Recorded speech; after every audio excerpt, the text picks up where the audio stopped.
College football fans, it's the night that we've all been waiting for. The very first college football playoff selection committee's rankings reveal. And of course, we're right here to bring it to you firsthand and discuss it right here at the Voice of College Football. Welcome into our watch party. We've done this now for 3 consecutive seasons, and this is the place to be, of course. If we're going to talk college football and discuss the rankings, why not do it all together in the moment? So we appreciate you being here. We are simulcasting on all the channels here on our Voice of College Football network that have teams that are in the mix for a college football playoff spot. So welcome in Ohio State fans, Michigan fans, also fans from USC, Clemson, LSU, Alabama, Georgia. And I believe that's the extent of it right there. So we appreciate you being here at the Voice of College Football. We will take your comments and questions. We'll watch the show together. It is the top 25. That doesn't necessarily make sense, but it's the top 25 that unfortunately counts. So we appreciate everybody being here. Keep in mind that when you shop Amazon, use the link in the description section that we provide to help us build the channel. And we also are pleased to let you know that tonight's edition of the Voice of College Football Playoff Rankings Watch Party, it's sponsored by Tailgate.live. Tailgate.live. Get familiar with it, folks. Tailgate.live is the home for all things college football. They bring together all major sources of college football news, podcasts, and recruiting. There's no need any longer to go to different places or different sources like 247 Sports, ESPN, and others. Just go to tailgate.live. The link we've provided in the description section of the video, and we will in a number of videos here at the Voice of College Football. Again, that is tailgate.live. I have left the link in the live chat. So go there, and it brings all those various sources from Rivals, 247 Sports, ESPN, all together, one home for you to watch college football coverage. All right, let's get to your comments. Would love to hear from you, because this is just the pregame hype going on right now. We want to, of course, see the top 25 rankings and see those final four and where they stand right now and those teams that are knocking on the door, because then, of course, we'll get a read on how the committee sees this. Then we're, of course, going to take your calls. Joe, appreciate you being here. TCU number one?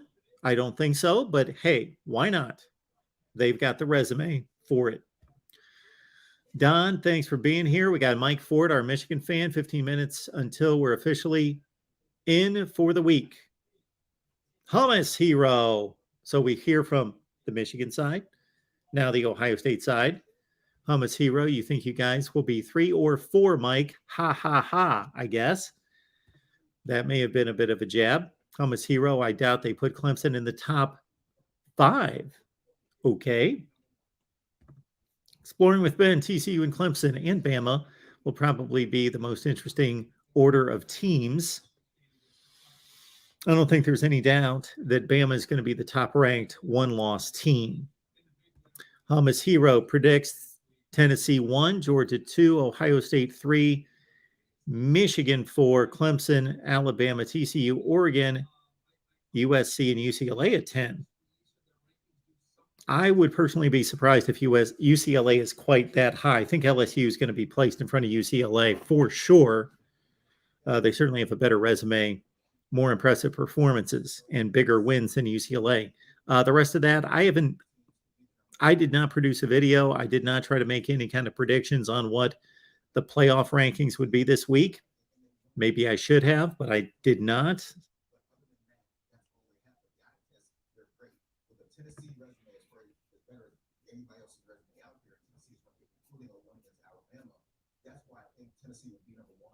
One Scoop John's here. I don't think it was more impressive than Tennessee over Bama. That was the best win this year. So in my estimation, we've got 2 best wins of the year. The one in regards to just the opponent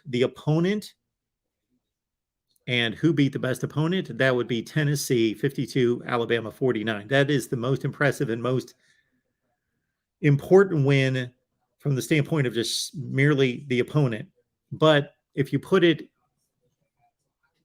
that win into context of how difficult the win was and that it was at home versus what Georgia did to Oregon. So to me, that's the most impressive win when you consider the quality of the opponent and the level of domination.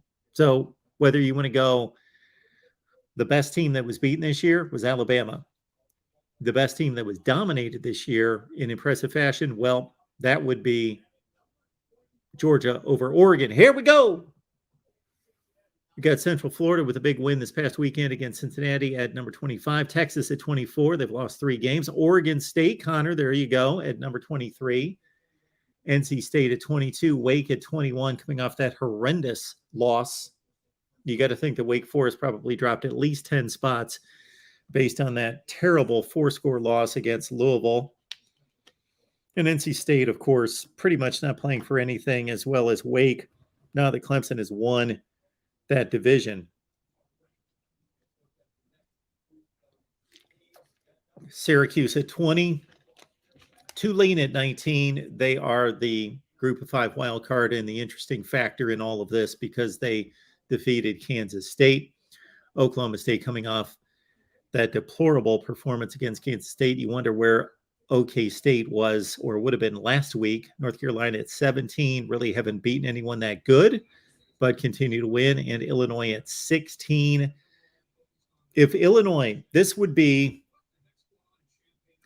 the interesting experiment to take these teams, give them to the committee, and be able to play kind of a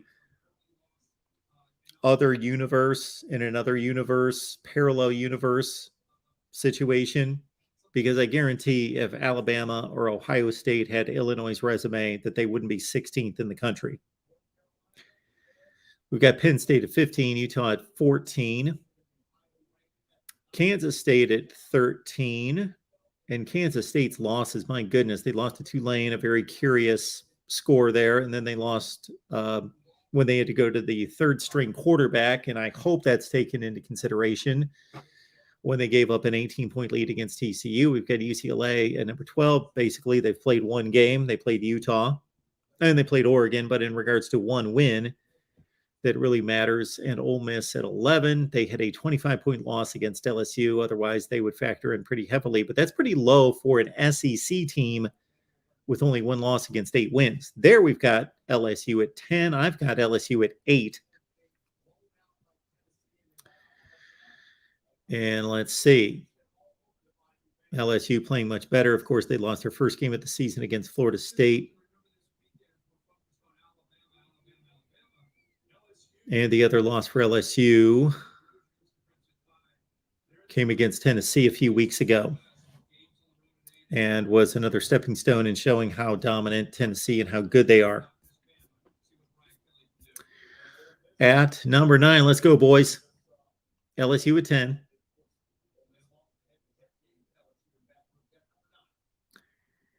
At number 9 is USC. And while we're waiting for more results, I'm going to post the call-in number. So please give me a call as soon as these are all announced. I will take your calls.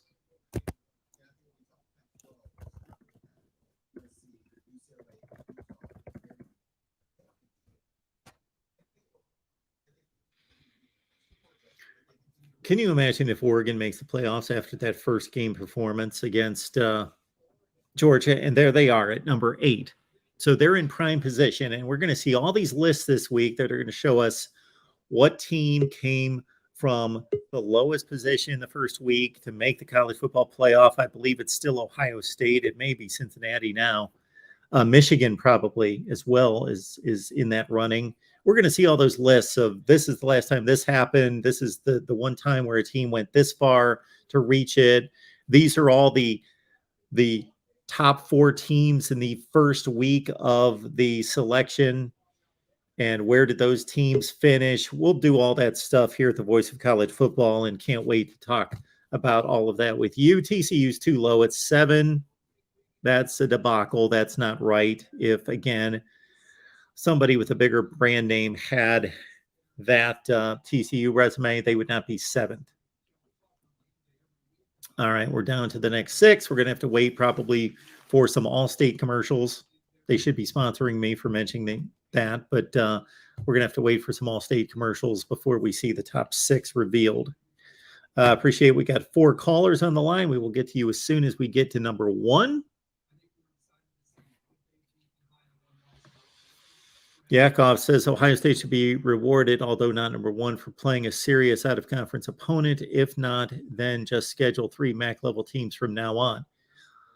Okay, Yakov, hopefully I'm understanding this correctly. So they should be rewarded for playing a good team if they actually turn out to be a good team.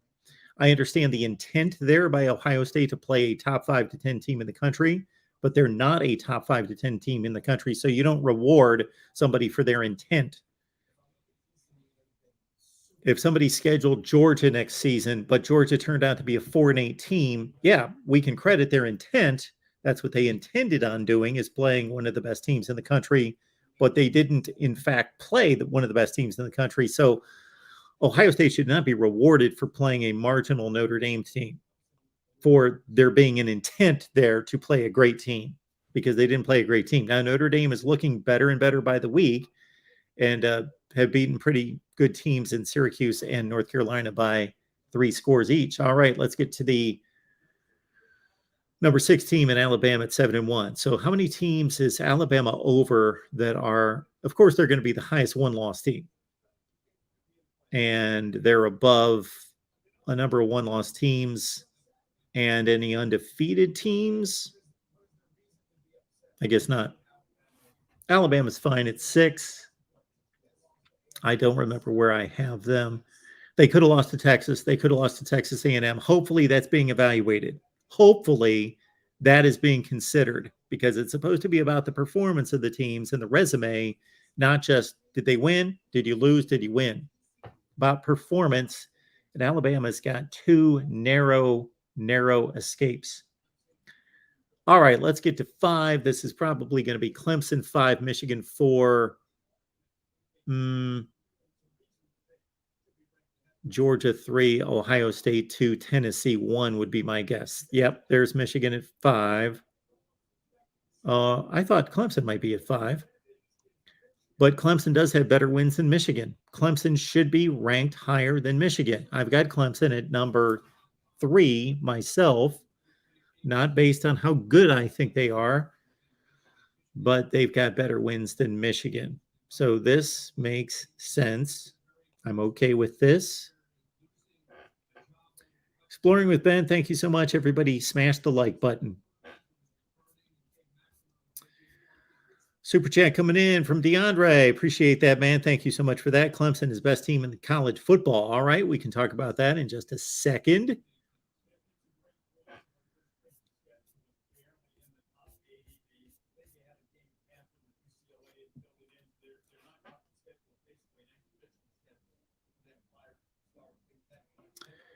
All right, let's get to it. Number 4 is Clemson. Okay. And by the way, Bradley Chubb was acquired by the Miami Dolphins today. All right.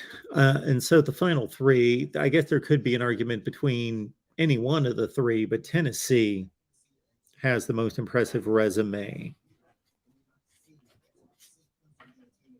Alabama, Kentucky, Pitt, Florida, versus Georgia having beaten Oregon, Auburn, Mizzou, South Carolina, versus Ohio State, Notre Dame, Iowa, Penn State being the best.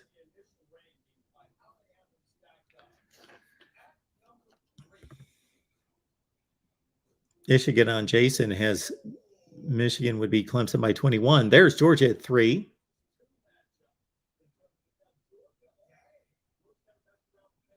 Is there an issue with Georgia being number 3? These guys are flipping out about Georgia being 3rd. Is that what I'm listening to? Seriously? What's wrong with that?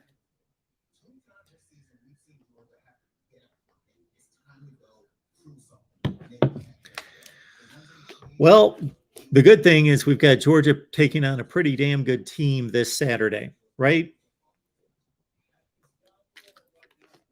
Let's get it on to number 2 here, folks.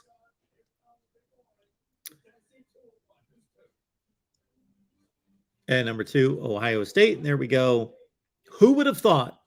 Who would have predicted way back the first week of the season? Who would have thought that the number 1 team in the country would be Tennessee? That the number 1 team in the first initial college football playoff rankings would be Tennessee? Can anybody name me the first number 1 team in the college football playoff rankings back in 2014?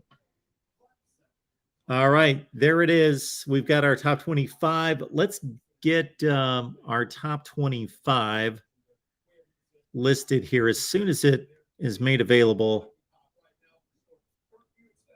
online. I will post it so we can see it all the time, but we might as well start taking some calls. I'm actually going to record this because I'd like to respond to what the committee has to say. So we will get to that in just a second. But let's go to the phone lines. We've got DeAndre on the line. DeAndre, what's going on? I think the answer to your question was Mississippi State, correct? Yes, that's it. Yeah, you got it. I would have known that you would have gotten it. I would have guessed that you would have nailed that. I got 2 questions for you, and I'm going to let you go. Don't you think TCU should have been ranked above Alabama? Yes. Okay. So, I've got them ranked ahead of Alabama. Absolutely. They've beaten some good teams. Oklahoma State, Kansas State, Oklahoma. Yes. Okay. Now, my next question is, I'll let you go after this. Let's say LSU loses to Alabama this weekend, right? Yeah. So how would you rank Florida State and LSU after this weekend, since they have the same record? That's a great question, because DeAndre, you know that I like to honor the head-to-head, and I think it should be honored. However, we're starting to get into some situations where if you honor the head-to-head, then you skew the rankings otherwise. So follow me here. Like if LSU and Florida State were the only 2 teams on the planet, and they were both 6-3, and Florida State won the game regardless of how they won it, I would always rank and reward that win and rank Florida State above LSU. But in doing so, you affect a lot of other teams. We got 12 more minutes. Okay, thanks, Mark. I appreciate it. I apologize, but yeah, no, you're good, DeAndre. Yeah, I think Florida State should be ranked. But just if LSU loses, LSU has a better record right now. But if LSU loses to Alabama, I think FSU should be ranked ahead of LSU. So, and sometimes I get confused. We had head-to-heads. Like Tulane is what 8-1, but they beat Kansas State, who's higher than them. And I know people might say, well, Kansas State played a harder schedule. Okay, that's not Tulane's fault. You play who's on your schedule. Well, sure, absolutely. So what you're making makes total sense, DeAndre, but the point I'm trying to make is that, and I agree with you, that the head-to-head, the reason we play football is to decide on the field who the best team is, and they should be ranked higher. But there are other teams involved. So think about this. Let's say you thought Kansas State was the 15th best team in the country, and that's where they should be. So you would honor the head-to-head for Tulane, and let's say you rank Tulane 14. But if there were other teams involved, let's say that Kansas State beat, that you think have a better resume than Kansas State and Tulane, whether that's Oklahoma State, whether that's Texas, whether that's whoever, you automatically have to rank them below both of them. And it may skew your perception and your evaluation of other teams. It affects other teams.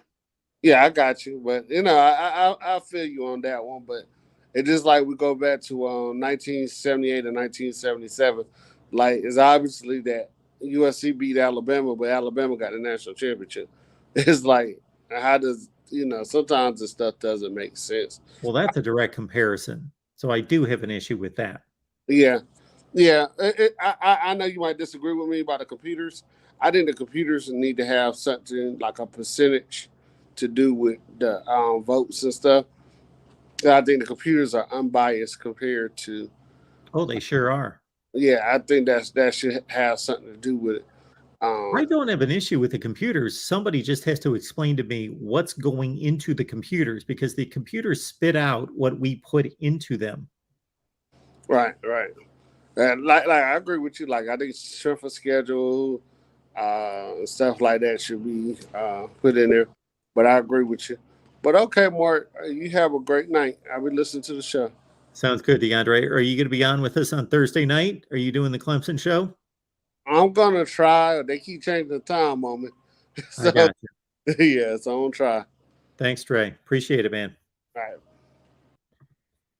All right, let's keep it moving here at the Voice of College Football and get your thoughts and take on the selections tonight. Ben, what's going on? So I thought Michigan was either going to be number 5 or number 3. I said it in the chat, and they ended up being number 5. And the reason I said that is because Ward Manuel is on the committee this year. Ward Manuel being the AD, Michigan's AD.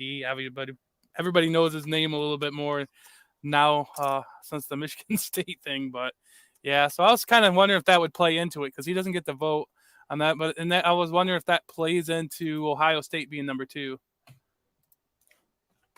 Well, let me ask you this. Why did you think Michigan was either going to be 3 or 5? Why not 4? Why not 4? I was just thinking that it was either going to be. I expected him if I looked at it, I looked at him being about 4. But I thought maybe with just the selection committee, after I kind of went over it the other night, I thought it's either going to be a little lower or a little higher than I was expecting. I was expecting either maybe a little higher because Ward Manuel was there, or maybe a little lower because he's not supposed to be able to take part in those conversations. And I thought maybe that might switch it up a little bit. Well, fortunately, you root for a team that's going to make it if they take care of business. Yeah. The only caveat would, of course, be a close loss in Columbus to see if you could still make it. Yeah. But at the same time, I mean, when I look at the rankings, let me ask you this. I don't think Ohio State has a better resume than Michigan. I think TCU has a better resume than probably both Michigan and Ohio State. I think they do too, and that's why I have them ranked second. Yeah. And then Ohio State, honestly, if you look at the Michigan State game and you look at the Penn State game, Michigan had a more dominant performance in both of those games. Oh, really? Yeah, why not? I mean, their score ratio was higher in both than Ohio State's, and Michigan's the score ratio, and if you look at the yardage. Ben, you need to watch a video I produced this week. Yeah. So I produced a video comparing Ohio State and Michigan against Penn State, Iowa, and Michigan State. Okay. So I agree with you that Michigan had a better performance against Penn State than Ohio State. We can also understand that the Penn State game was in Happy Valley against Ohio State, whereas they played on the road. That does factor into it to a certain extent. Looking for so you're telling me that Michigan dominated Michigan State more than Ohio State did? If you look at the score, Michigan beat Michigan State at a over 4 to 1 ratio. And Ohio State beat Michigan State at a little bit less than a 5 to 2 ratio. Okay. And if you look at if you look at the yards and the way the stats are, I think it kind of the stats kind of favor Michigan other than the turnovers. No. So I understand what you're saying about the score ratio, not the score differential. The score differential. Yeah, the score differential is different. 29 versus 22, which is, to me, it's inconsequential. It's not even worth talking about 29 versus 22. Who cares? Yeah. Because both games were not games in the second half. So at a certain point in the game, we know that backups are playing. We know that guys aren't playing as hard.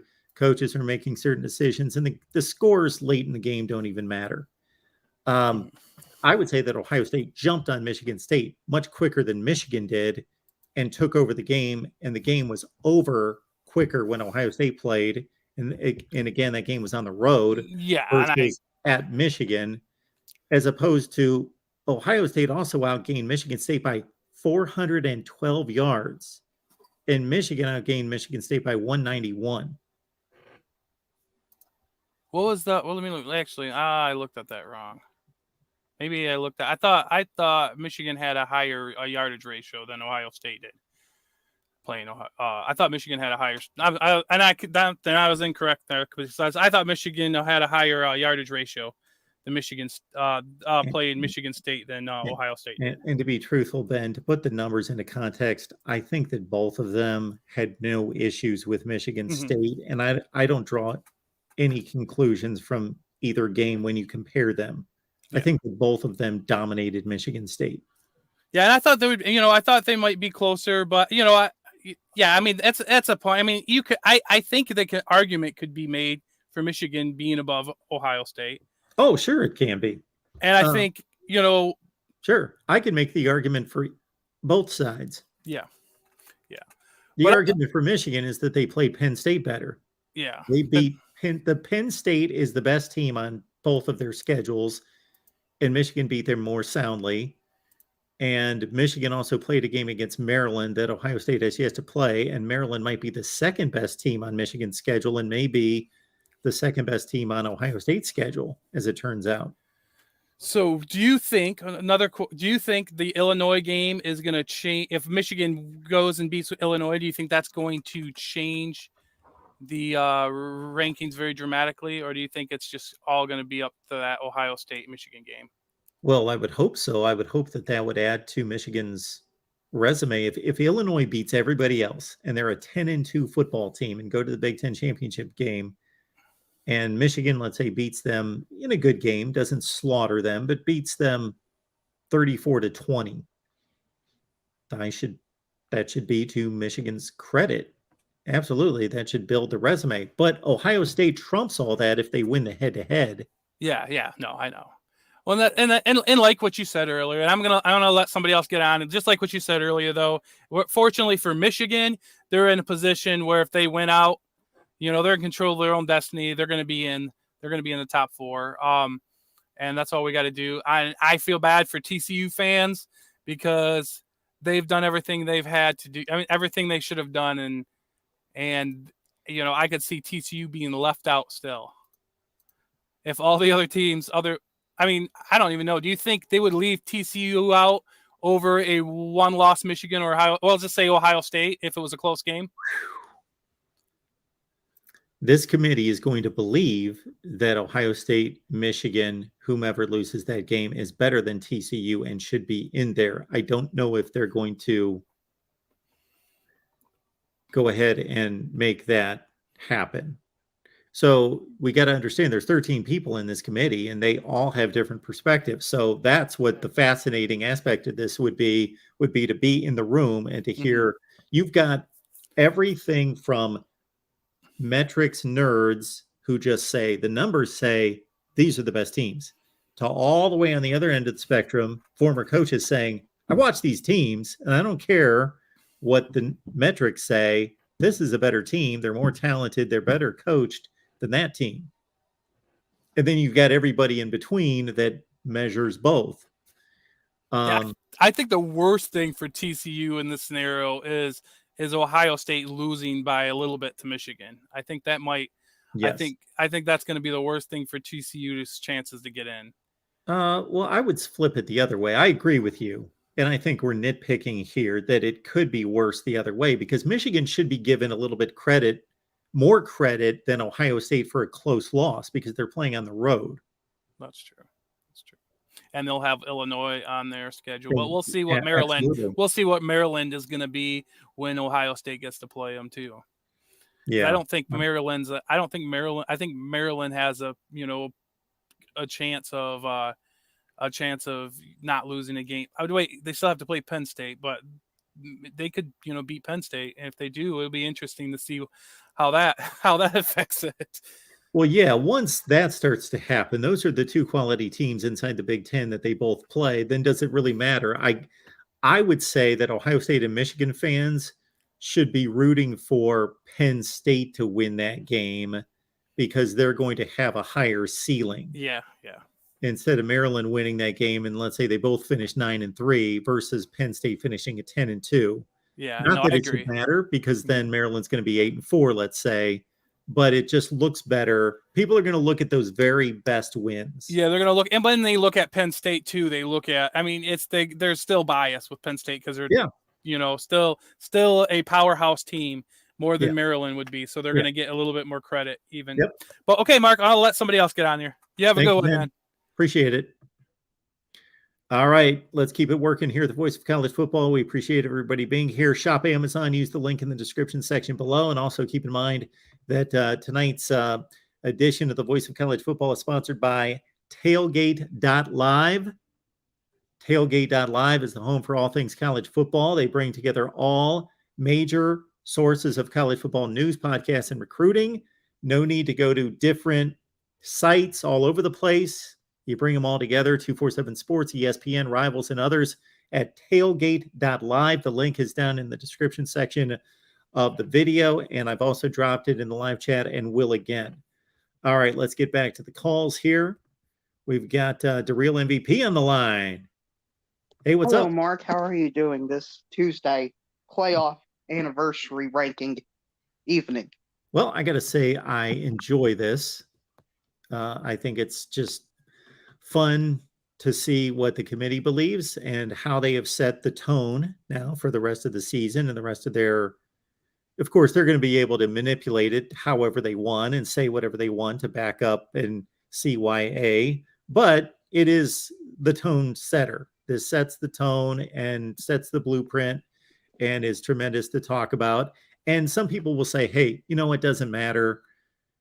The only one that matters is the last one. Well, that's an obvious statement, but it does matter because this is what they believe. This is how they're evaluating the season. Oh, yeah, I would agree with everything you said. And you actually segued it perfectly to where I want to go, Mark. And my take, the take I've been writing for a while, I believe I was the first person to mention it. Somebody mentioned it before me. I'm sorry.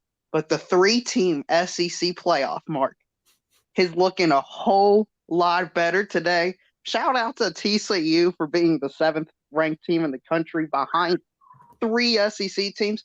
And if you look at TCU's schedule, Mark, they've played all their best games in the regular season. Alabama still has to play at number 10 LSU currently, and currently number 11 Ole Miss. So is it fair to say if they both win out, Alabama gets in over TCU based on the rankings today? Yeah, they're already ahead of them. And as you mentioned, they play LSU, Ole Miss, and an SEC championship game. They are going to play 3 of the top 11 teams in the country, and TCU is not. And even beyond that, with the Georgia-Tennessee situation being what it is, to the loser, the committee has shown us in previous years that, especially within the SEC, they value close losses against common opponents, against quality opponents, because basically they're telling us, we're not going to penalize you for playing in a difficult conference, in the best conference in America, or scheduling a very difficult non-conference game, as long as you show that you can be competitive in that game, because you're showing us that you can go to a playoff game and be competitive with the best teams in the country, rather than mowing down 8 straight awful opponents in the American Conference. Yeah, and can we highlight the unlikelihood that 2 Big Ten teams make the playoffs this year, especially with Michigan behind Clemson? I know there was some speculation that if Ohio State lost to Michigan or Michigan lost to Ohio State in a close game, they both could get in. I think we can kind of get rid of that scenario realistically because of tonight's rankings. So the committee, much like me, I guess, sees Clemson's wins, Florida State, North Carolina State, Wake. Is there another one in there? Those are basically the 3 wins for Clemson, I guess, to be more valuable than Michigan's, Penn State, Iowa, Maryland wins. Clemson still has South Carolina and Notre Dame that's gaining steam. And that's pretty much it. They'll have an ACC championship game against most likely North Carolina. So let's think about this. We don't know if the committee believes there's a gap between Clemson and Michigan, or they're just razor close and they just had to name one of them 4 and one of them 5. That might be the case. And that's probably more likely to be the case, that they're razor close. And Michigan's going to beat, well, to your point, if they lose the game to Ohio State. So you're comparing Michigan to a Clemson team that wins the ACC and goes undefeated? Yeah, I believe in that scenario you would. Well, yeah, Clemson's going to be in. Yeah. Yeah. But I understand your point about Michigan, or the loser of the Ohio State-Michigan game not having it maybe as good a shot as we believe them to. At the same time, I recorded with Steve Dace today on Michigan Podcast, and he brought up the fact that there is the FPI and whatever playoff indicator that ESPN has is showing that Michigan has a greater chance, far greater chance, 50% chance of making the playoffs and only a 21% chance of winning the Big Ten championship, meaning they believe that Michigan can make the playoff with a loss to Ohio State. Yeah, I'm pretty sure this is the same model that had Auburn as the 10th best team in the country preseason, though. Well, this also is some of the metric that these people use. Well, I understand that, but I'm really excited about these rankings. I understand there's controversy about TCU, but Mark, let's be honest. If TCU made the top 4, they would most likely get smoked by any of the other 3 teams in there. I believe that too. I believe that too. They're not as talented as the top teams in the country. They're not even close, but I want them to get an opportunity if they're undefeated. Well, I think they should enjoy whatever. What's the biggest bowl game that the Big 12 can go to? They're going to play in a New Year's Six bowl game, whatever it is. If they go 13-0, then they can go to the biggest New Year's Six bowl game imaginable, and they can have a good time there. Because I really believe a 13-0 TCU might not make the playoffs this year. Then it's an awful system. Well, we already know it's an awful system. That should not happen. Then why are they playing? If TCU is going to go 13-0 and win a good conference, what's the point of all this? Hey, the point is they can make a New Year's Six bowl game and win it, and then be 14-0. And you know what I'd do if I was TCU? What? You couldn't get me to shut up about how we won the national championship. I would have it everywhere. I would talk about it constantly. There would be banners all over the stadium. Anytime I could have my coach open his mouth or my athletic director, anytime I'd be interviewed at halftime, I'd allude to, yeah, this team could be as good as our national championship team from last year. We won the national championship, blah, blah, blah. I would go crazy, because what else are they supposed to do? There's nothing they can do, in my opinion. You know what, Mark? I think this year there is a gap between a select few teams, and TCU has not met that criteria. So unfortunately for them, I hope they lose a game. We don't have to worry about this. And another team that could go undefeated, and there is a small chance they don't make the playoffs, is Clemson at 4. With all them teams that Alabama is playing that's really good, if Georgia, Tennessee this week is super close and Ohio State completely blows out Michigan, I think there's a small chance of an undefeated Clemson not even making the playoffs. They're going to have their current resume plus wins over Notre Dame, South Carolina, and North Carolina on top of that, and not make the playoff at 13-0. I think I said small chance. I'm talking probably less than 1% chance. But I think there's like 1 or 2 scenarios out there where a bunch of things would have to happen, but it's possible. Well, it's possible because there could be 5 elite teams in the Big Ten and the SEC that have only lost 1 game or no games. Right. That's the exact scenarios where it would have to happen. Yeah. And so the committee would have the difficulty of leaving out Clemson and also leaving one of those 5 out, and maybe even leaving TCU out. We won't even consider them. Yeah, something else. No, I don't think anybody's brought up is the Pac-12. I think they're all but eliminated from tonight's ranking, with Oregon being their best team. Yeah. I don't see any way Oregon gets ahead of Georgia. And even if Georgia wins out, it's going to be a struggle because of that loss for Oregon. Yeah, so this is the point I think you're making, in addition to what you just said, is we've seen previous years where teams have been lower in the rankings, but they had a path. They had opponents that would lead them to a path that they could make it, versus teams that aren't that low in the rankings. They're rather high, like in Oregon right now, but it's a difficult path. It's difficult to get teams out of their way. And that's what it is. Back in 2014, Ohio State was like 22 to start this out. And they just, slugged their way all the way through and beat everybody in sight. There was another year, I don't know how high Michigan was at this point, the first playoff run, but there's been a few, but they had a path. Oregon doesn't have a path, and they got that horrendous loss on their record. Yeah, and the fact that the committee thinks they're the best, whatever margin is, that they're the best Pac-12 team isn't a good sign to me. Yeah, the Pac-12 needed USC either to run the table or USC to be undefeated and Oregon to beat USC.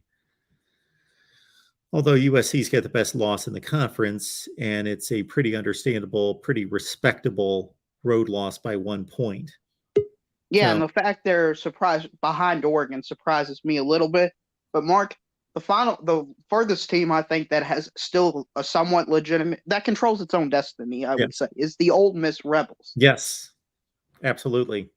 Yeah, and if you were talking about the Tennessee-Georgia game not mattering for the 3-team SEC scenario, you could apply the exact same logic to Alabama-Ole Miss. That the game does not matter? For 3 SEC teams making the playoff. Because all SEC West team has to do is go 12-1, and then an SEC East team has to go 12-1, and another SEC East team has to go 11-1. That's all that has to happen, in my opinion. All right, I'm going to try to find a team below Ole Miss. So you're saying Ole Miss has the best? They're the lowest ranked team. How about Illinois? Even if they went 12-1, I think they would get a TCU type treatment.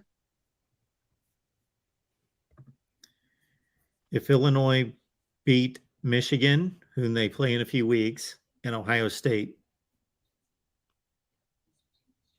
Yeah, I still am not sure. I'm not sold that they would make the playoffs just because, how low. I'm just not sold. I don't think the committee would put them in. I think they deserve to be in, but I'm not sure if the committee would put them in. Those are two separate things. Illinois lost a controversial game to Indiana. They should have no business playing with Indiana. That is what's weighing them down right now, and that the Big Ten Western Division is no good. But it's especially that Indiana game probably that I'd have, if they become a serious playoff contender, I'm going to go back and look at that, because certain people are telling me that they got ripped off against Indiana. All right. Yeah. How about North Carolina? I think they have the same issue. And their conference is so much worse, and the division they're in is so much worse. The amount of quality wins I think they would have wouldn't even be somewhat anywhere comparable to the top team. Well, it's going to be Clemson, NC State. I guess that's it. Yeah, exactly. And NC State might not be ranked because they're currently 22. Without their starting quarterback, I think they're going to go downhill pretty quick. I could see them finishing 7-5. But Mark, that's all I got for you today. Hit the like and subscribe button, and I'm sure everybody's hoping 3 SEC teams make the playoffs, Mark. That would be everybody's dream case scenario. Everybody. Yes. I'm being completely sarcastic. I'm pretty sure I'm the only person on planet Earth that wouldn't mind it. You are the one person that just simply wants to see the best football teams, and that's what you believe. That is correct. The SEC and Ohio State or Michigan. Yep. Currently. Okay. All right, man. Appreciate you calling. Yeah, no problem. Got a comparison on the screen right now between Clemson and TCU. Strength of record, TCU with a slight edge. Strength of schedule, TCU with a slight edge. Ranked wins, whatever that means, based on current college football rankings. So it's a self-fulfilling prophecy to a certain extent with these rankings when you say, well, they beat all these ranked teams. Yeah. Okay. Next caller right here at the Voice of College Football. Appreciate you being here, man. What's going on? What's up, man? What is up? This is Man, what's up. College football playoff why is rankings. TCU behind Alabama? That just makes absolutely no sense. Well, I don't agree with it, but I'm not going to say it makes no sense. Alabama's played better teams. That's their viewpoint, and their one loss was against the number one team in the country. I could also make the argument that their best win came against Texas, who's 24, with their backup quarterback who could barely move, and that was a 1-point win. Yeah, that's a valid statement because the committee should be looking at that. They tell us that they do. So they should be saying, okay, Alabama only beat Texas by 1 point, and they really got outplayed, and Texas didn't have its quarterback, and its backup quarterback, Hudson Card, actually was hobbling around on one ankle. Yeah, it's a great point because they tell us that they take injuries into consideration. That's what they tell us. Yeah, but you know, in my opinion, I don't care who Alabama's loss was to. If the committee can't sit there and say, okay, we have 6 undefeated teams, let's rank them 1 through 6, and what are we doing? So does that hold true for you regardless of whether those teams are in the Power 5 or Group of 5, or just for Power 5 teams? For Power 5 and Group of 5. So if there's a Group of 5 team that's undefeated, you're going to automatically rank them ahead of every one-loss Power 5 team? Yes. Okay. Can't say I agree with that, but that's your opinion. Because I feel like that we're now way too deep into the point of season where every team that should be undefeated should be taken very seriously at this point. Sure. And I don't see that anyone isn't. This isn't a Group of 5 year with like a UCF that gets discarded. TCU is the lowest ranked undefeated team. I mean, they also beat 2 ranked teams in Oklahoma State and Kansas State. Yeah. All right, man. Anything else? And I'm just happy, like you said, that Michigan controls their own destiny, even though we probably will lose to Ohio State because we have no passing game to speak of. Well, you don't rely on it, that's for sure.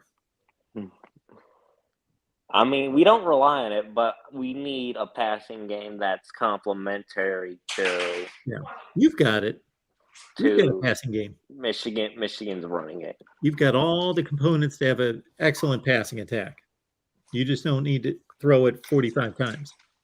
I'm not saying we don't need to throw it 45 times, but there's just not enough explosive plays in the passing game to complement what we do in the running game. That's my issue. Okay, man. Anything else you got going?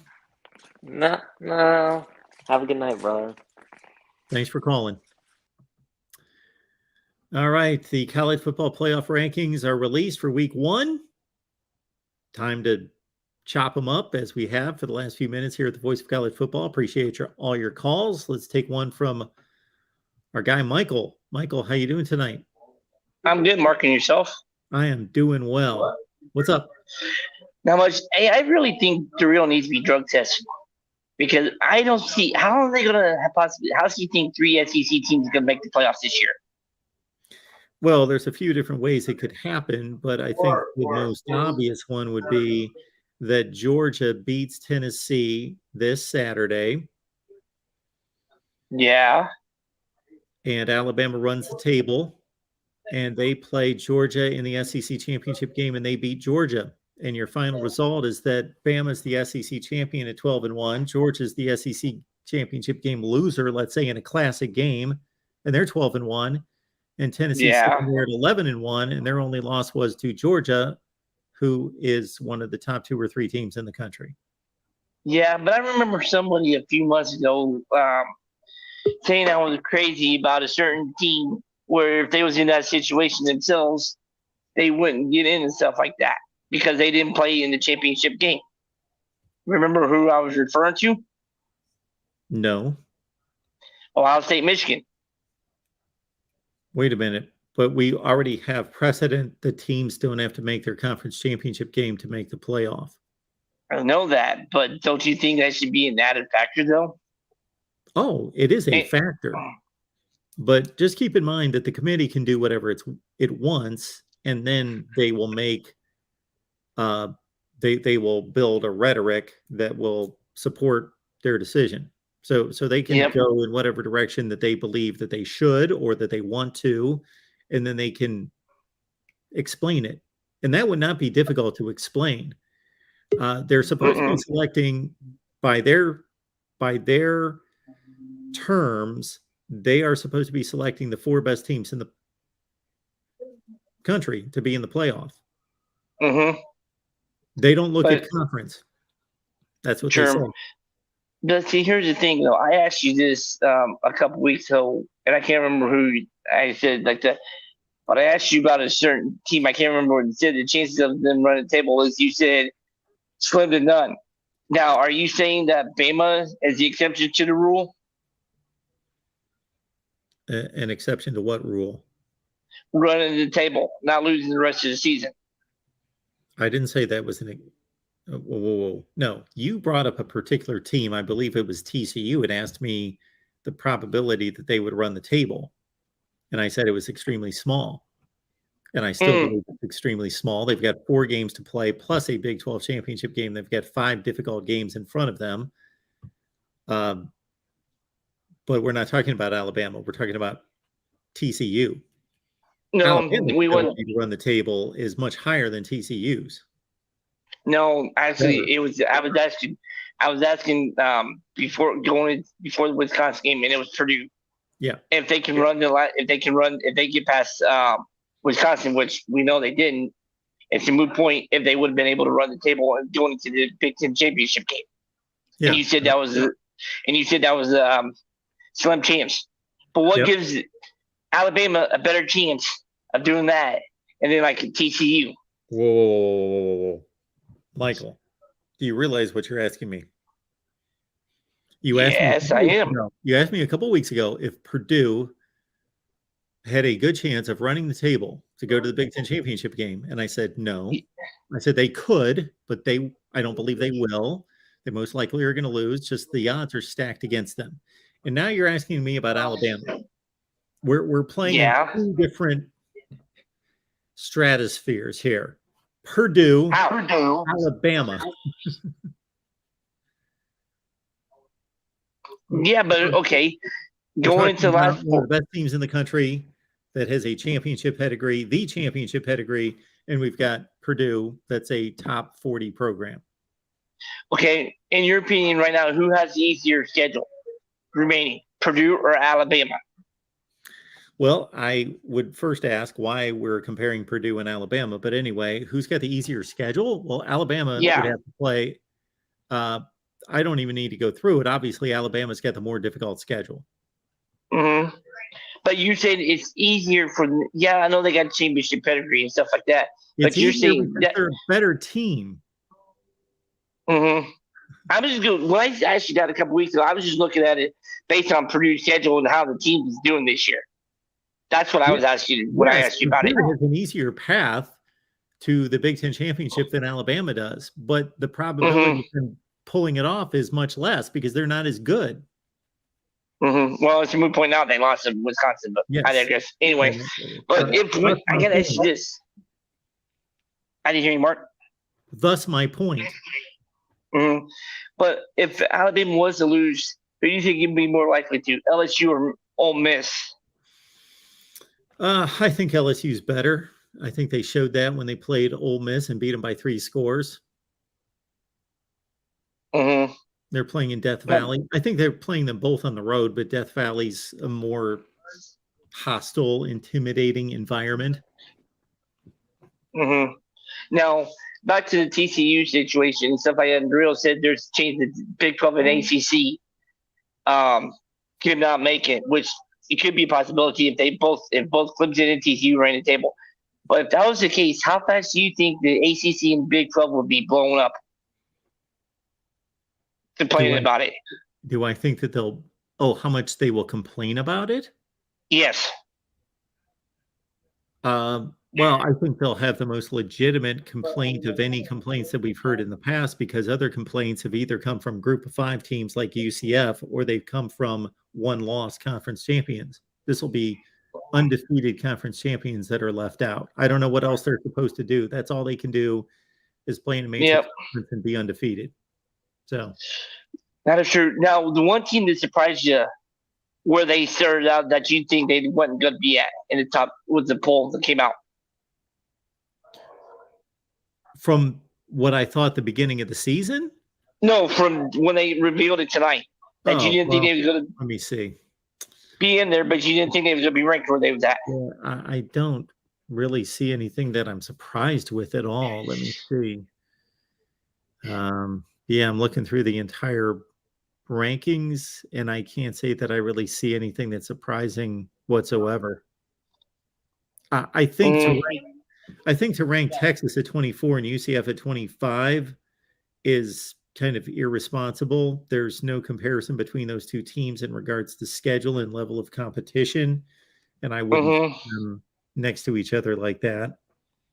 I'd put Texas above Oregon State. I could make all sorts of comments about who I would place in front of somebody else, but I don't think there's anything there that's horrible, and nothing really surprises me. I would have had Illinois maybe a couple spots higher than where they was at and stuff. Inside the top 15. I probably would have had them maybe 13 or 12. Yeah, like if we looked at Illinois' resume against, let's say, Utah's or UCLA's, like there's one right there. Illinois and UCLA. Okay, UCLA beat a good Utah team, and they got whipped by Oregon. Illinois has just been weighted down by that Indiana loss. The Griffith wing, they're down. Obviously, Indiana's a bad football team. Yeah, and the replay officials cost Illinois that game too, by the way. Yeah, can you imagine if they were undefeated right now? Yeah, no, tell me about it. They'd be 6 or 7, somewhere in that range. Yep. All right. No, I was wanting to get your take about it and stuff like that. For the most part, it still would have been nice to see a 1 versus 2 matchup on Saturday with Georgia. I really thought they would have been ahead of Ohio State. Yeah. So what does that matter?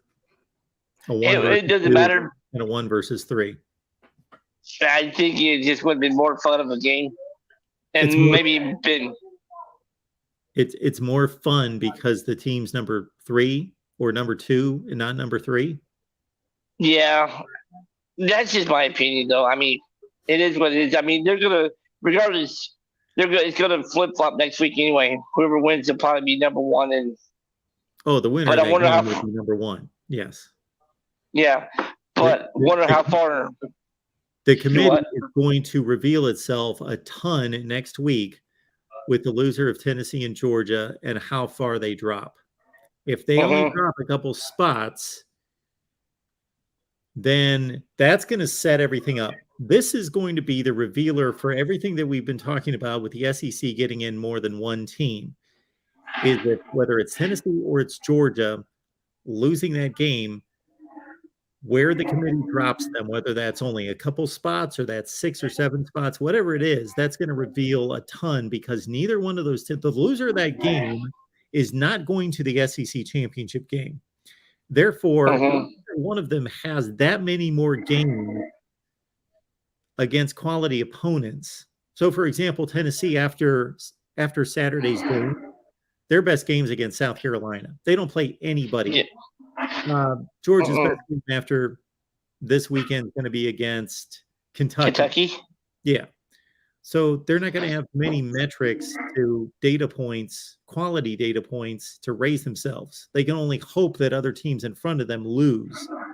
So that's going to be a huge storyline next week to see the loser of that game, how far they fall. Yep. And do you think it'll be a game like it was back in 2016?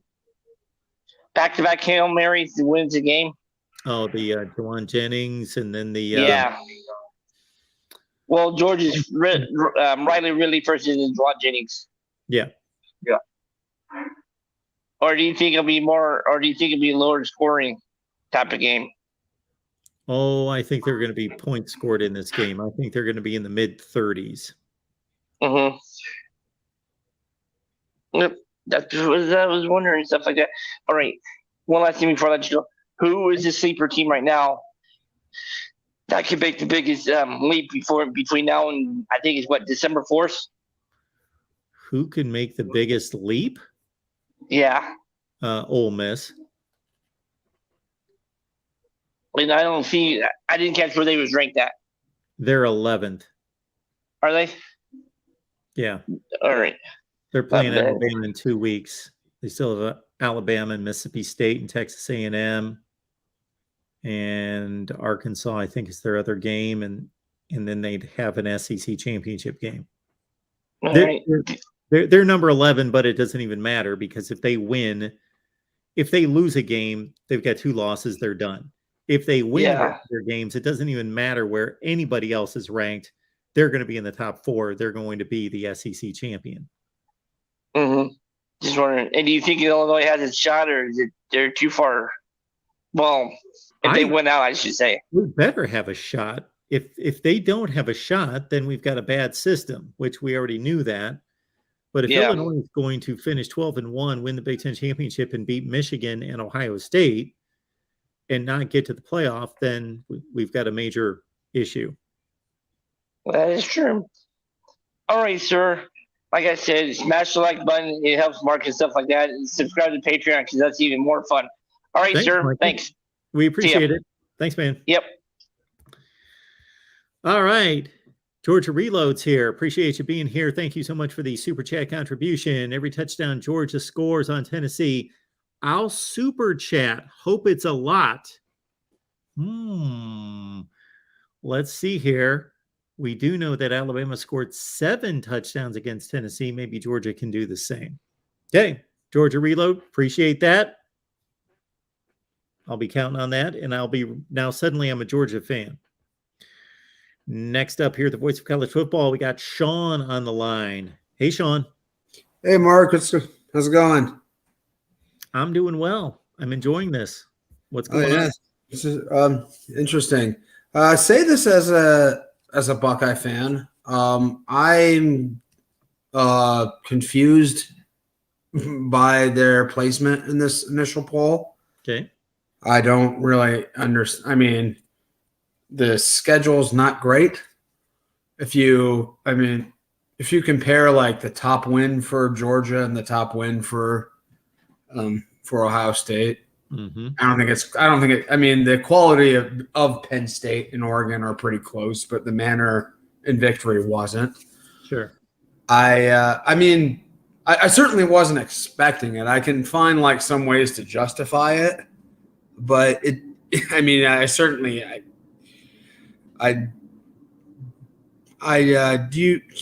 you have any sort of possible insights into why they put Ohio State there? I mean, it's pretty irrelevant in the end, but yeah. Well, I've got Georgia ahead of Ohio State myself, so I agree. Well, it's body of work. So what's the dominance of the wins and who are they against? So who are they against? Well, like you said, Penn State versus Oregon. That's roughly the same win. Ohio State did it on the road, but they did it in the last 10 minutes of the game versus Georgia doing it from the opening kickoff in resounding fashion. Blasted them.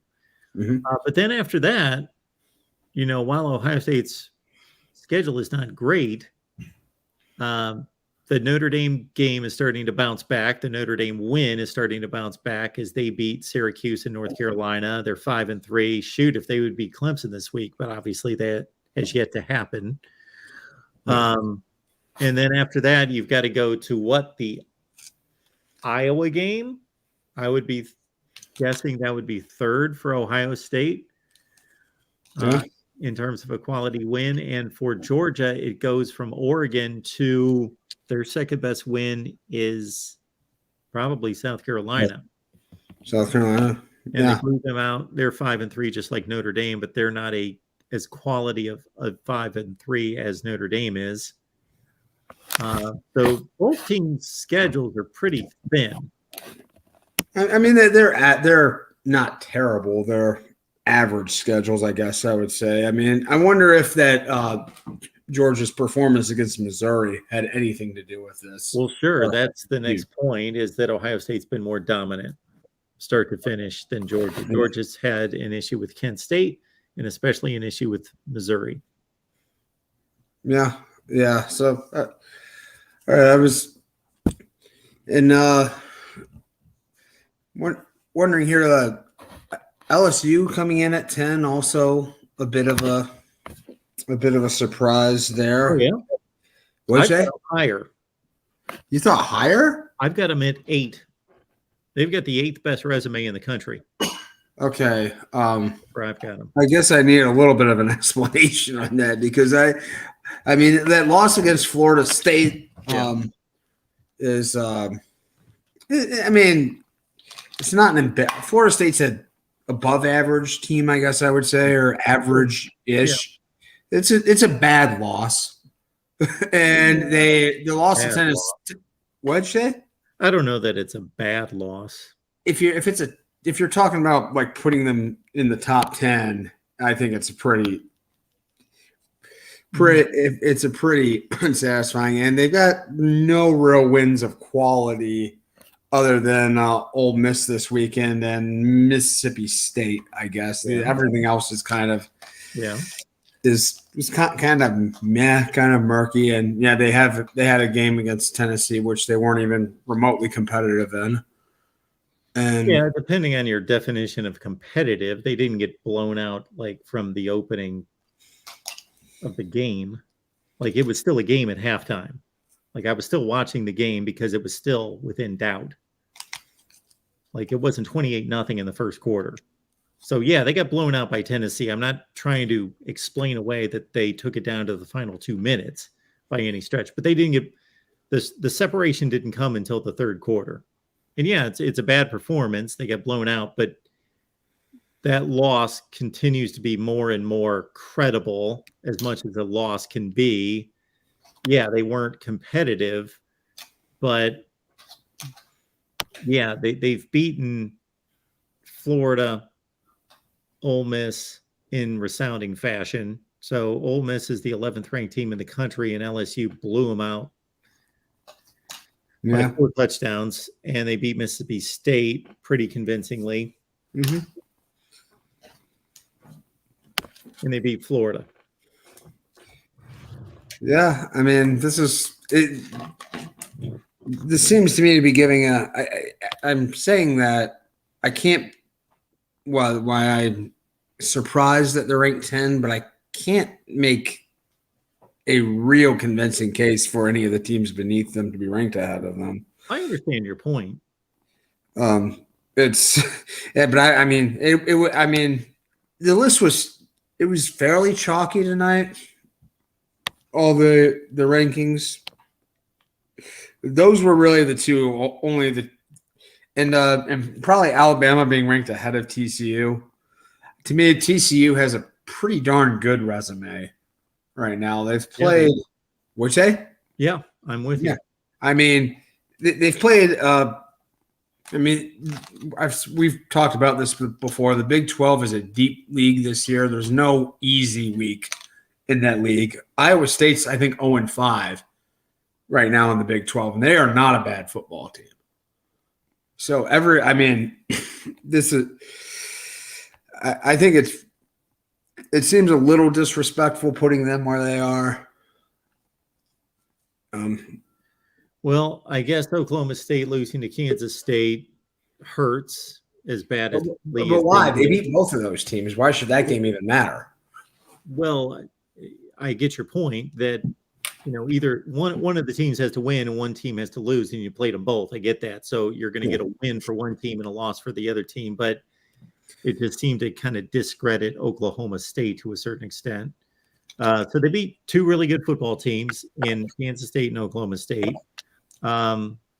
If the committee is doing what it's talked about in the past and they're taking injuries into consideration, that could be part of the equation right there, because they were losing to Kansas State by 18 points. Kansas State lost its backup quarterback. After losing Adrian Martinez, they lost Howard, the backup quarterback, who was tearing them to shreds. And then the third string quarterback was just a deer in headlights, and they came back and won the game. So they might be taking that into consideration. They barely escaped West Virginia, which is a pretty bad football team. They're just okay, and they barely escaped West Virginia Saturday. So some of those escape acts might be affecting. I know that they're affecting the committee, and they didn't play anybody in non-conference play. They played Colorado and SMU. Yeah. I mean, SMU's. I mean, we shouldn't be talking about SMU's not exactly a quality one, but it's. Yeah. I mean, it's not. I mean, a playoff team should be handling them for they're sure. capable, but yeah, and they beat SMU by, I don't know, a touchdown. Yeah, something like that. And yeah, Colorado's awful, but yeah, I've got TCU much higher myself, so I agree. Okay, I'm wondering here, where is your line in this? If you look down of teams that actually control their own destiny, where's the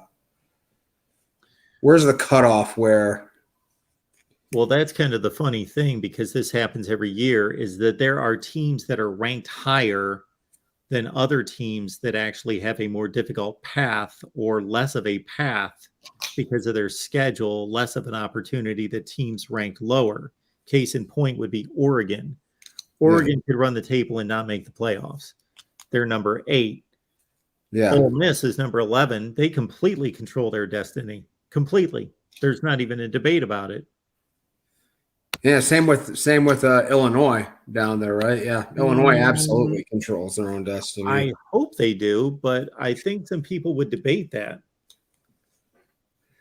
If they finish the season 12-1 with wins over Ohio State and Michigan, there's no chance they're not getting in. I don't know.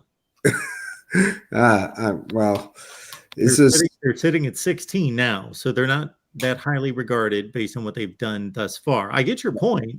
I was saying the same thing to a caller about 3 calls ago. I was saying, what about Illinois? Because they said Ole Miss is the lowest ranked team that can make the playoffs. And I said, what about Illinois?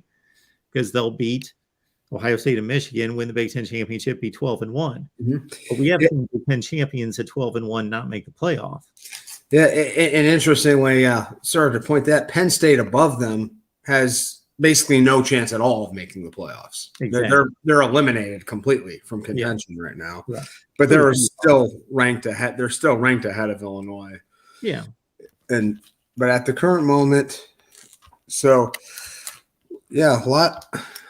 It's interesting dissection here. Michigan, think they're probably. Do you think they're being punished for their ridiculous non-conference schedule at all right now? Well, I hope so. I mean, I don't see a reasonable argument to say that Clemson's a better team than them right now. think there is an argument that they should be ranked ahead of them.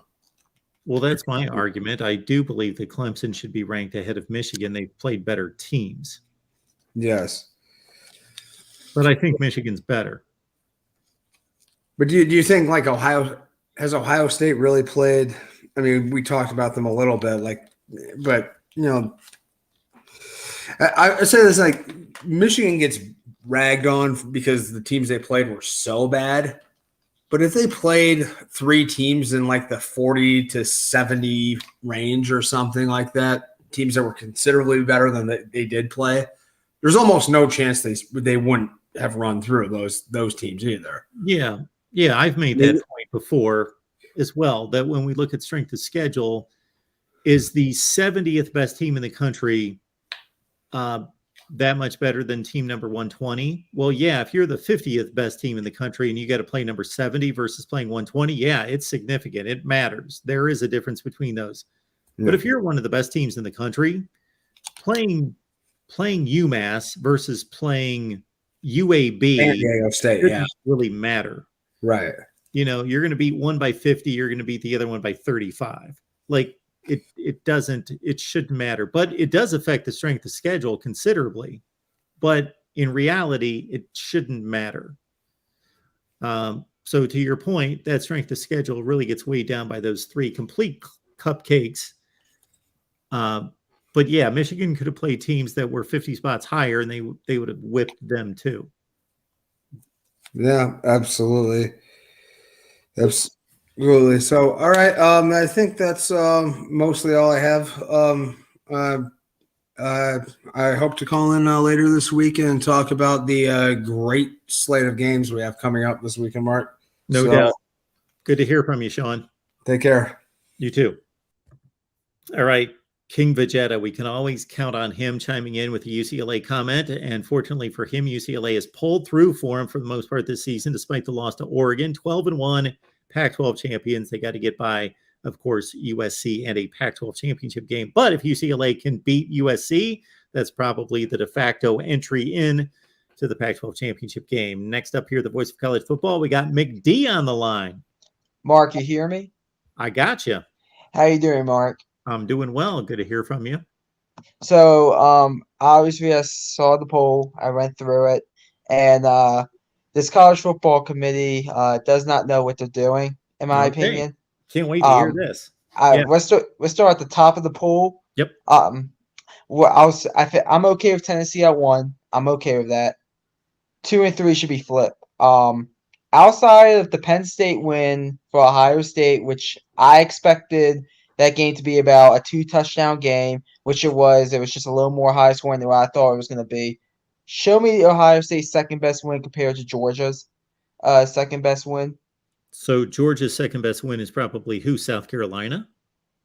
No, it's Missouri. Missouri. Okay. And you think that's a better win than Notre Dame? It's even, but then you go. But then Ohio State's Penn State Notre Dame twosome is better than, and I rank Georgia above Ohio State, so I completely get it. But I think Penn State and Notre Dame is a better 2-pack than Oregon and South Carolina. But look at the scores of those 2 games compared to Ohio State scores. Yeah, and that's the reason I rank Georgia, because I think they've got the most devastating win in college football this year. Fair enough. Yep. I agree with you. I'm with you. Now the second most, maybe I can't decide which one was the most idiotic thing I've seen in this poll. Okay. Number 4. That team should not be number 4. That team should not be number 5. I will put them at 6 only because they're undefeated. And I know why they're number 4, because you look at this rankings, they're going to be, I believe it's 19, 20, and 21 they beat, if I'm not mistaken.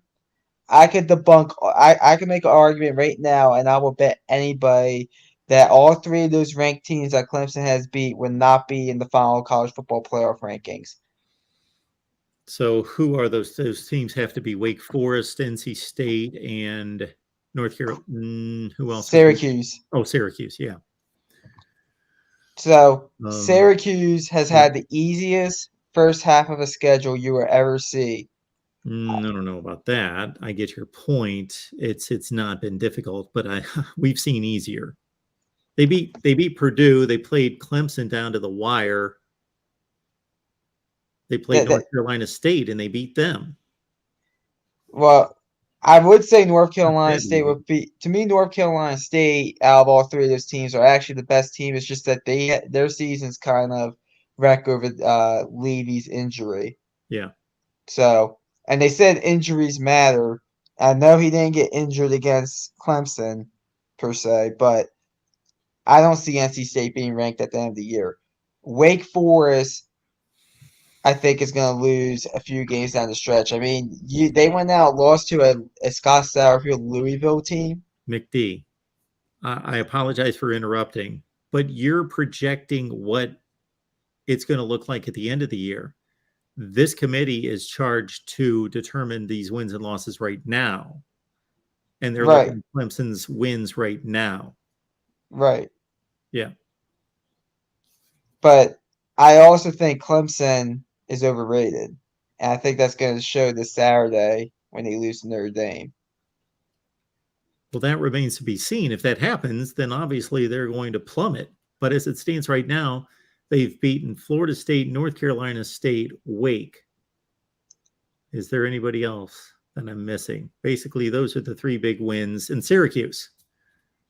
They've beaten those four teams. And those are 4 good wins. And those wins are better than Michigan's. Well, I will Penn take State, Penn State. Maryland, and Iowa. I don't know where else to go for Michigan's wins. They can't go 4 deep like Clemson can. I get that. State, Florida State, Wake, and Syracuse. But with the eye test, Mark, who are you taking on neutral field, Clemson or Michigan? Michigan. Thank you. But Clemson's got a better resume. Fair enough, but I think the eye test should overrule Clemson and Michigan. Oh TCU. man, if we could rewrite the college football playoff history with eye test, then shoot, give me a lot of things. Give me Ohio State in 2015. Forget the loss to Michigan State. They had an NFL team. They should have been in the playoff. We could do all sorts of things. True. Very true. The team that benefited the most out of this ranking is at number 6, Alabama. Okay. They're going to have a chance against, to me, one of the worst ranked out of any of these teams. LSU should not be number 10. I know if you look at their resume, I know you said you have them at 8. 8. I look at their resume. Yeah. I get that they have them win against Ole Miss. To Ole Miss's credit, they did beat Texas A&M.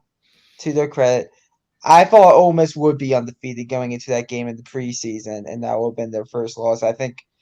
And Ole Miss, if you just look at them, they don't really have like a big signature win. I know people are going to say Kentucky. Kentucky's not in anybody's top 25. How many teams really have signature wins? Tennessee. Yeah. I would argue Georgia. Okay.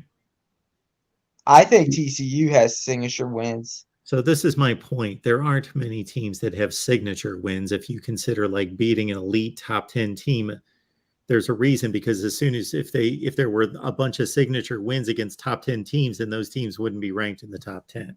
That is true. It's tough to find those kind of wins.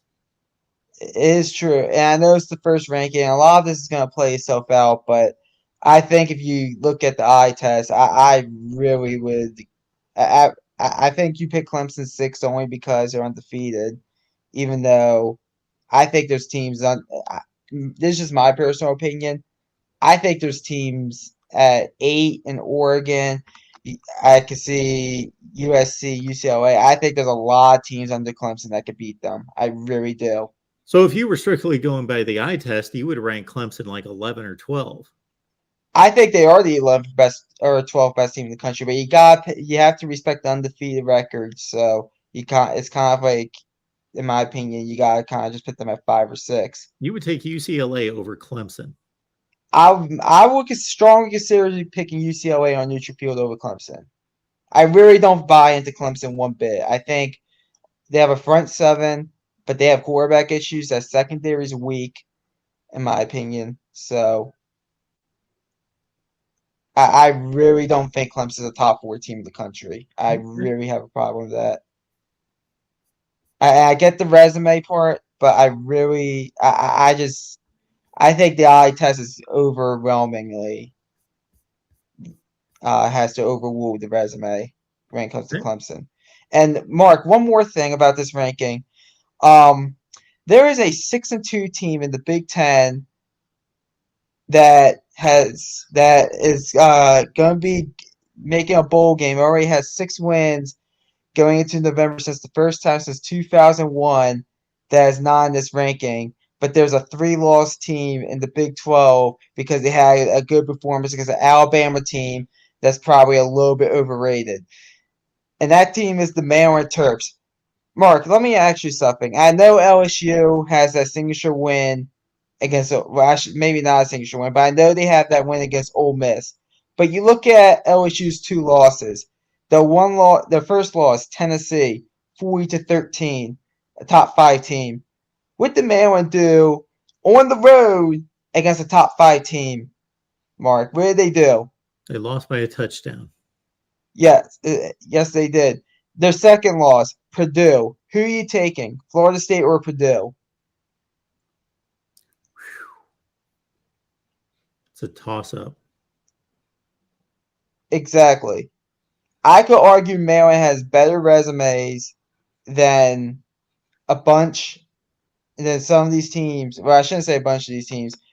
I think Maryland should be in the top 25. I really do. I think that's fair. I don't quite have them there. I had them right on the line. I think Texas in the top 25 just because they had a good performance against that overrated Alabama team, in my opinion. And I think Bama's a top 10 team, but they have some issues with Alabama. I just think it's a bit ridiculous. And one other point, I know you were talking about Illinois can run the table, and I hope they do. I really hope they do. I don't see them going into Ann Arbor and beating Michigan. I just don't. But I know the argument's getting made with Illinois didn't lose to Indiana. I know they had a bad call, but they kept, in my opinion, that they didn't lose because of that bad call and replay. They lost because they kept on giving Indiana opportunities throughout that game to find a way for Indiana to find a way to win that game. But Illinois right now is ranked number 16. If they were undefeated, I don't even think they're in the top 10 mark. Because this playoff committee and these playoff committees probably doesn't even know what an Illinois is. So I don't even think they'll be in the top 10. I think they'll mistake them for a group of 5 program, if you want my honest opinion. Well, if Illinois was undefeated, they would have wins against, as they currently do, Purdue, Minnesota, Iowa, Wisconsin. Those would be their wins, which those are 4 top 40 to 50 wins. They got Michigan, and if they're going to be a factor in all this, they're going to play Michigan and or a repeat against Michigan or Ohio State in the Big Ten championship game, and they can prove themselves. And that's true. And listen, I want Illinois to be 11-1 going to the Big Ten championship game. But even I'm just going to be honest. I know if they're 12-1, I feel like and run the table like that, which I don't think they will because I think they'll lose it to Michigan. But if that happens for them, you got to put them in the playoffs. I mean, if they're not in the playoffs, if that happens, they need to just fire everybody, redo the whole system, and go from there. But yes, they should, McD. But I just want to make a point that I don't think they will even be in the top 10 if they're undefeated, personally. And I think they should. I actually think they're the 10th best team in the country right now. I'll rank them 10. I have them ranked 10, but yeah. But my main gripe is that the Terps are in the top 25. No, I understand that. So all right, McD. Maybe next week. Just keep winning. Yep. All right. Bye-bye. Thanks, man. All right. Before we take our next call, we got Dave Walensky. Appreciate the super chat contribution, sir. Thank you so much for that. Do you think Illinois can make the playoffs? Yes, they can. If they win out, they have to win out, of course. In teams they previously played are ranked in their schedule is, I don't know what that means, like if Wyoming wins them out west and Minnesota and Purdue have 8 to 9 win seasons. Okay. Well, Minnesota and Purdue are both 3-loss teams right now. So Illinois is going to be playing Purdue. So Purdue cannot go 9-3. They're going to be, 8-4 at best. Minnesota is going to be 9-3 at best. And that's what exactly Illinois needs to root for, is for the best teams that they've played to obviously elevate and win out. And they'd be 12-1 as the Big Ten champion. Will they make it? Well, you got to draw up a scenario for me, because it all depends on what else is going on. They're going to be compared to an undefeated or one-loss ACC champion. They're going to be compared to an undefeated or one-loss Pac-12 champion, or Big 12 champion, I should say, and a one-loss for sure, at the least, Pac-12 champion. Well, they're going to make it over a one-loss champion in those leagues, because they'll have Ohio State and Michigan on their resume, or Michigan twice on their resume. But the SEC could be an issue, and the issue would be if Clemson and or TCU win out. So Illinois is going to have to deal with the SEC 2 and TCU and Clemson. But if they can get a couple upsets there, they've got a bad loss on their resume, and we know what the playoff committee has done in the past with a bad loss. All right, next up we got Jackie BS. What's going on? Hey, Mark, how you doing? I'm doing well. How Can are you hear you? me? I'm Yeah, good. I got you. So I have a long hypothetical question for you related to the future college football playoffs that are expanded. Yep. And I'm going to throw it to you, and then that's all I'll ask, and I'll let you chew on that. Okay. So let me paint you this picture. The year is 2030. Yep. It's the end of January, probably when the games are done. Yep. Past 5 years, because the expanded playoffs are in 2025.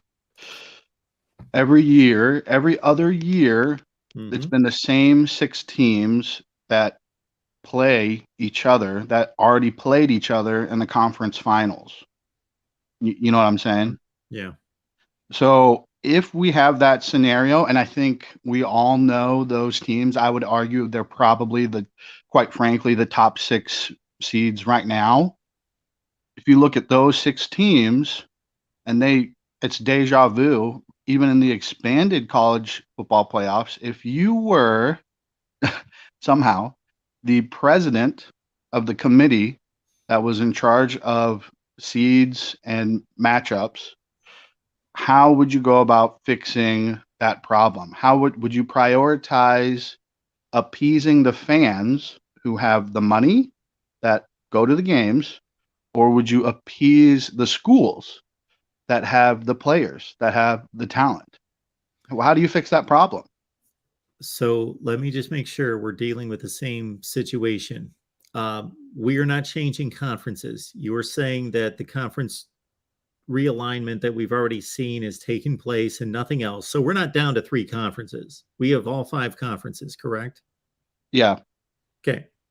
You're just saying that Ohio State, Michigan, Georgia, Alabama, Clemson, and somebody else keep making the playoffs. Yeah, it's like deja vu. How do we fix that? Well, I look at it this way, that yes, really at the core of college football's issues is that each conference acts autonomously for its own interests.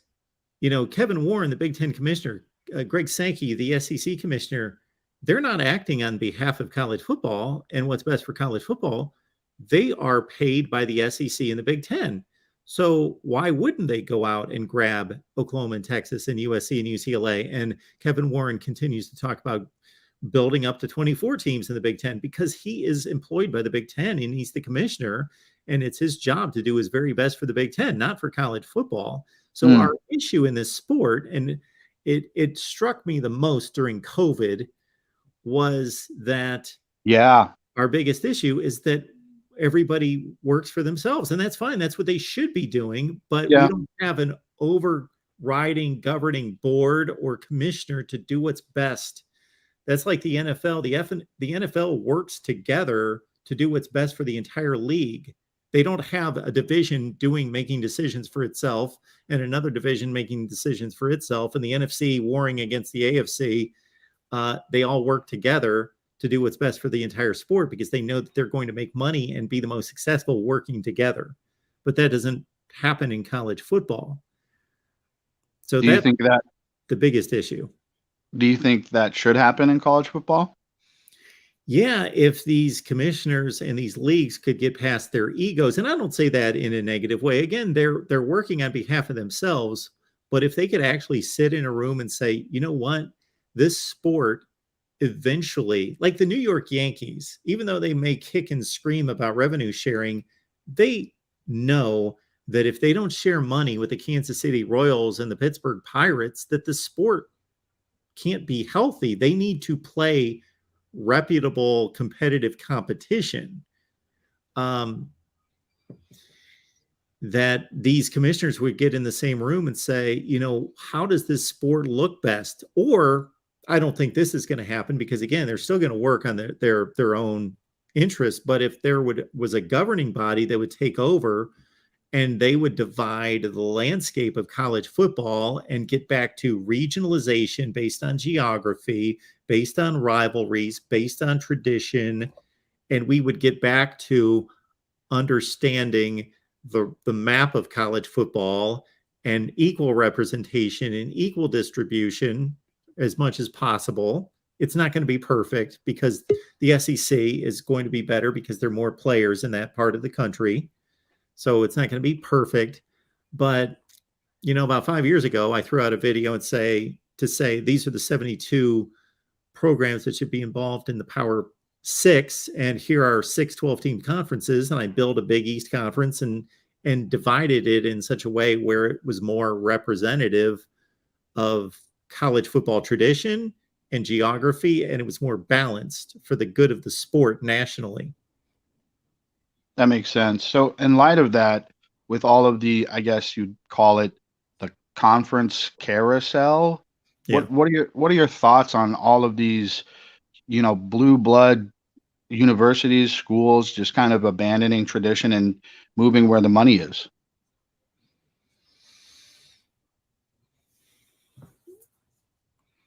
Well, what do I think about it? Well, I think again that people are making decisions based on money, and those individual schools are making the decisions that are best in the best interest of themselves. So again, I can't fault them. Yeah. No, that makes sense. USC and UCLA can say, well, we can stay here in the Pac-12 and we're being ignored. We're being slighted. We have very minimal opportunity to play on a big landscape, on a big stage for a college football playoff. But if we go to the Big Ten, we're going to make far more money and we're going to be in the inner circle of reaching playoffs and we're going to make more money for the school. Do you think part of these issues stems from the colleges not having billionaire owners?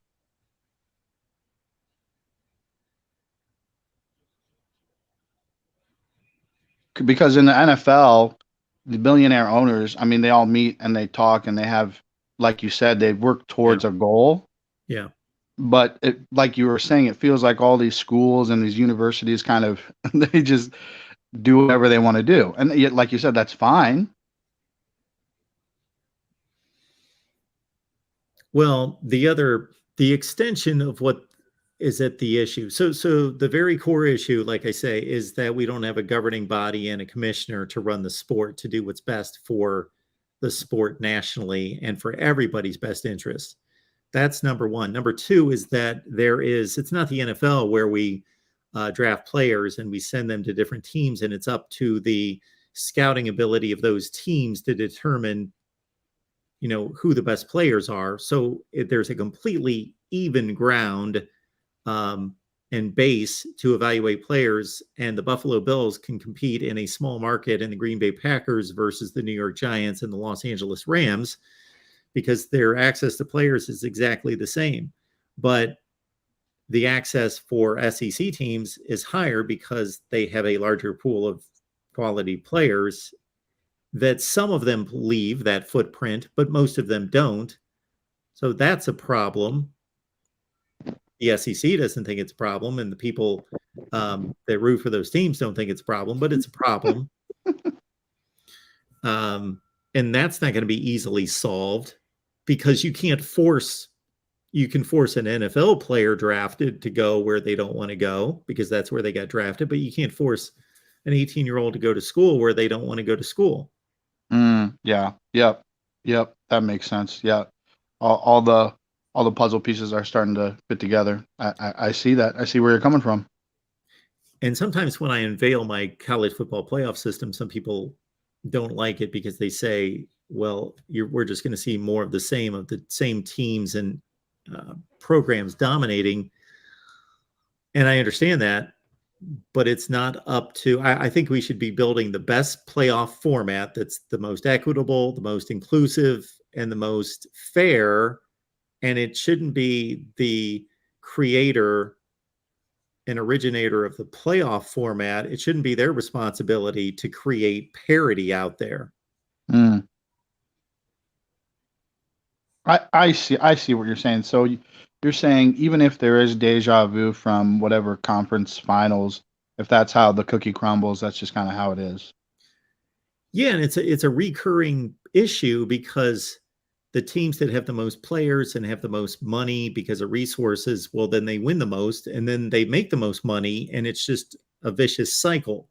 Therefore, we can't expect Indiana to compete on the same level as Alabama, even though they are playing the same level of football. Yeah. But the amount of money put into it, and I hate to keep going back to money, but money also speaks to commitment and resources and facilities and coaching budgets, which bring better coaches, not just the head coach, but his entire staff is better because he can hire better coaches because they are paid more money. Their recruiting budgets are larger so they can travel wherever they want. All those things are so much higher. And now we've got NIL to compound that. Oh, yeah. So it only makes sense that in the pre-NIL world, the schools that have the boosters and the alumni that are going to give the most money to build big buildings and fancy locker rooms and big stadiums and all that are going to be the same people that are going to build NIL collectives to give money to players to perpetuate that even more. Oh, yeah. That's why we haven't seen any difference in recruiting rankings since NIL. People thought NIL was going to change something. Well, yeah, there could be some outliers that could be better or worse because of NIL, but generally the same schools that have the access to the money before still have the access to the money now. Yeah. Yeah. No, that makes complete sense. I went to the Michigan State game, which that's a whole thing. But yeah, I mean, that was the first time I went to that to the big house. I mean, the sheer size of it. I mean, you're right. There are millions and millions of dollars that that these schools are getting from alumni and boosters and all this stuff. It's just mind-boggling. Yeah, it's a catch-22 because we all love college football and we love it. We want to watch it on TV. We want to support it by everything we do, but we are generating a monster. So we can only point to ourselves. The American public has created the monster with the sheer popularity of it. Yeah, it's It's funny. It's weird, but it's great. I love it. I'm a Michigan guy, and even though you're not a Michigan guy, I love hearing you talk with Thank you. Steve Dace, and I always look forward to you guys doing your 10-minute war. And it's been great listening to you, and thank you for having me on the show. Well, thanks for calling. Call back anytime. All righty. All right, we'll keep it moving here at the Voice of College Football. We got James. We appreciate James Hennessy being here. We see him often. LSU wins out. College football playoff berth. Absolutely. James, LSU 11-2. Yes, 11-2 LSU with wins over Ole Miss, Mississippi State, Alabama, Georgia, or Tennessee, avenging the Tennessee loss, possibly, with a loss way back in almost August. That was that opening weekend, right? Whatever the date was, that Sunday or Monday night game against Florida State with the botched PAT and the blocked PAT and all that. Not making excuses. It was a legitimate loss. They legitimately lost. And then their other loss was to, Tennessee. Yeah, they're going to have just a run of wins. They're already at number 10. Yeah, they control, but it is an argument. An 11-2 SEC champion. That's good. That's going to be fascinating if either LSU or Bama loses a game and still goes to the SEC championship game and wins it, and we see a 2-loss SEC champion, because they will make the playoff. All right, we got Jackson on the line to talk some college football. Jackson, what's going on? Nothing much. What's up with you, Mark? Well, thanks for waiting. I appreciate that. Oh, you're welcome. I kind of want to get some questions about TCU, for example. Is there a scenario where they are left out of the playoffs, for example? Let's say we got Tennessee, who's 12-1, the SEC title runner-up, right? Yep. And then we have Alabama, who's the 12-1 SEC champ. Yep. Then we got Georgia, who's 11-1, and they got that head-to-head win over Oregon. And we have Oregon, who's Pac-12 champ. And TCU's just sitting there all by their lonesome, waiting to see what happens. And all they've done is win, win, win. Does TCU... Yeah. Does TCU get left out? Is it like a repeat of 2014? I sure hope not. Well, let's understand. That's the key word, is hope. Well, you're a TCU fan, I take it, right? No, I'm an Alabama fan. Oh, nice. Good for you. Sticking up for TCU. That's very nice of you. That's awesome. Alabama fans sticking up for TCU. Well, yeah, TCU, in my estimation, and I know we're not talking about 2014, I'll make a brief statement. They got ripped off and Baylor got ripped off. But if Ohio State would have gotten left out, they would have been ripped off. And that's what's wrong about the whole system. So anyway, whoever was going to be left out was going to be ripped off because there was no way to distinguish those teams. The only way was that the Big Ten actually had one champion and the Big 12 couldn't decide who its champion was. And that was a stupid move on their part. Okay, back to 2022. All right. The SEC champions in. Actually, I think to make your scenario even more difficult for TCU, I think it would be more difficult, and the SEC would be in a better place if actually Tennessee beat Georgia. Yeah. Because they that's what I'm saying. Tennessee beats Georgia, but they lose to Alabama in the SEC title rematch. I was going to flip it around. I'm sorry. I was going to flip it around that Georgia beat Tennessee. Just because Tennessee's already beaten Alabama and they've got that win in their pocket. Oh, yeah. Regardless, you've got 2 12-1s and 1 11-1 in the SEC. And I just don't think you in any way can leave out an undefeated conference champion. It hasn't been done yet. Yeah. There hasn't been many. And they're going to beat, if they get there, they're going to have wins against Kansas State, Oklahoma State, Texas, Oklahoma, Kansas. Texas Tech is decent. And then they're going to beat one of them again. Yeah. I don't know what to tell you. Like I said earlier, though, Jackson, this is going to be the big indicator. Whoever loses the Tennessee Georgia game next weekend, how far do they drop? Yes. I mean, don't get me wrong. I mean, Buckeyes are pretty good, but Georgia should be number 2 because that 49-3 victory over Oregon, and Oregon's been like just shellacking everybody since. Yeah, I agree. And I agree. Bo Nix, he's been doing pretty good this year.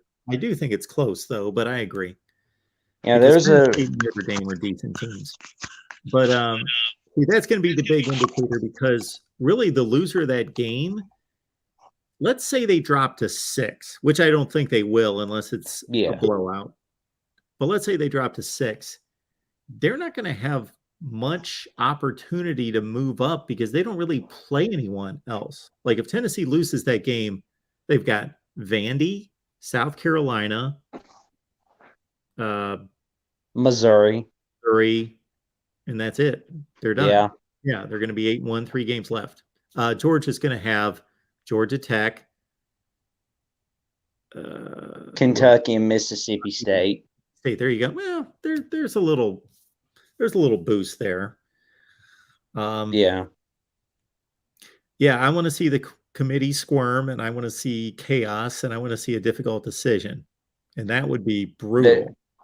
There will be a lot of squirming and a lot of staying up till 4 a.m. in the morning for the playoff committee for sure. I don't think how it's going to be easy. I don't see, it could be because it has been in the past. Last year's was easy, but I don't see it because I don't see anybody beating Kentucky or Tennessee and Georgia. And most likely Ohio State and Michigan are going to play a close game and they're going to beat everybody else. So they're going to have to deal with Ohio State and Michigan 12-1 and 11-1 and maybe a 31-28 game. They're going to have to deal with those two. And how about Clemson being at number 4? If they played Michigan, let's say today, they would look like a disaster. But they got this. They got this Saturday, against Notre Dame on NBC. Yep. I'll be flipping between this little game against LSU.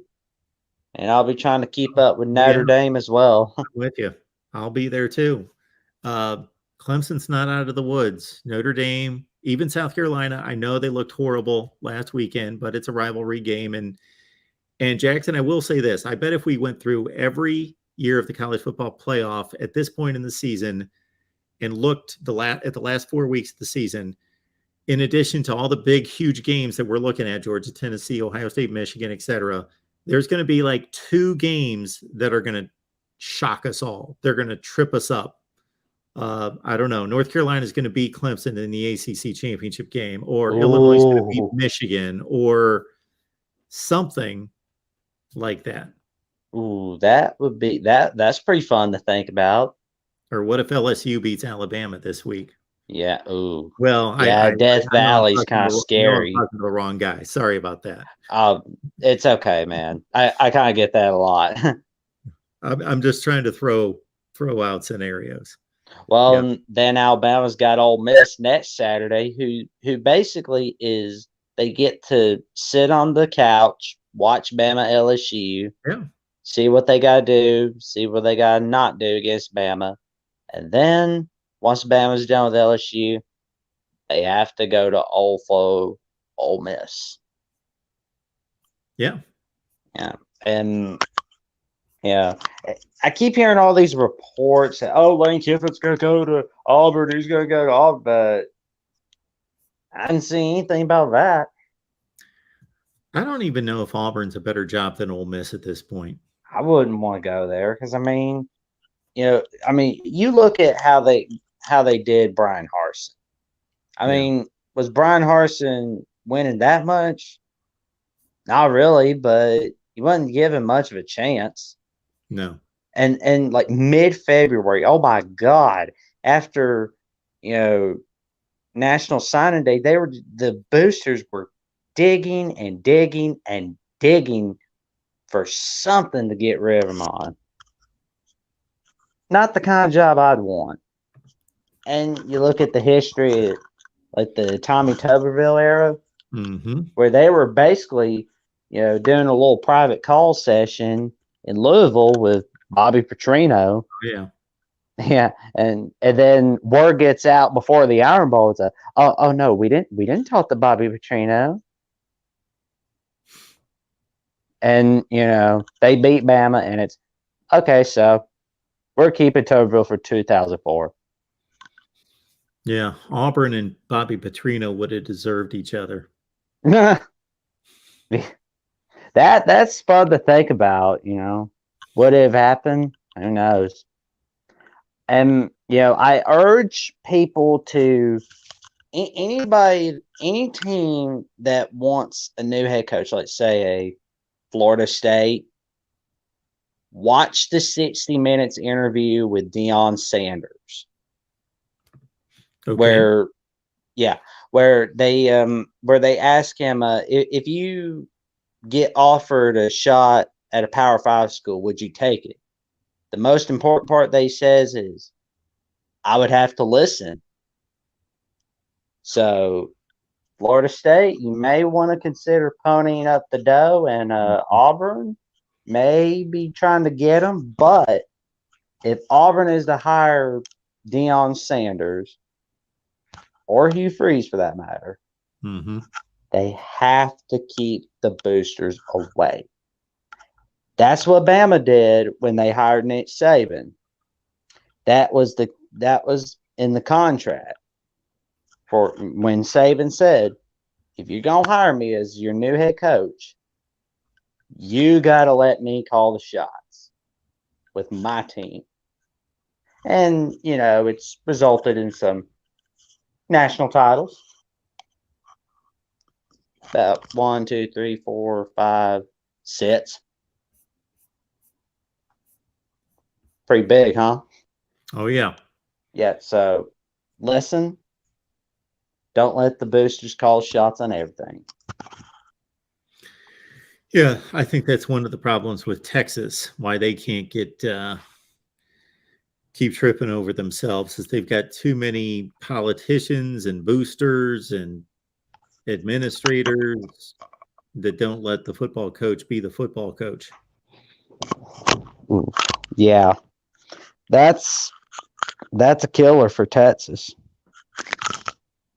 But, well, they're now 24th, I believe, in the playoff rankings. Yeah.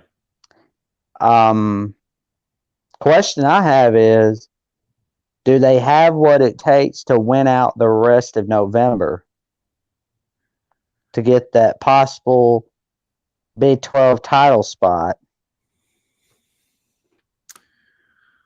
Well, they got the big game against TCU. They got to go to Kansas State this Saturday. Oh, Kansas State. That's a nightmare. Kansas State, yeah. And I picked them to lose to Oklahoma State. I picked them to lose. Well, I didn't think they'd lose to Texas Tech. They blew a 2-touchdown. No, they did. In the fourth quarter there. They can do it. Texas can beat anybody in that conference, obviously, on a given Saturday. They've got the most talent. They look the best. When they're humming, they look better than everybody else, but they just don't maintain it every week. So I would say that they're not going to, but I wouldn't be surprised if they won their last 4. It could happen. All they basically have to do is treat every one of their games like it's Alabama. And they're good to go. Don't treat them like Texas Tech. Treat them like Alabama, and you're good to go. Or Oklahoma. Yeah. All right, Jack.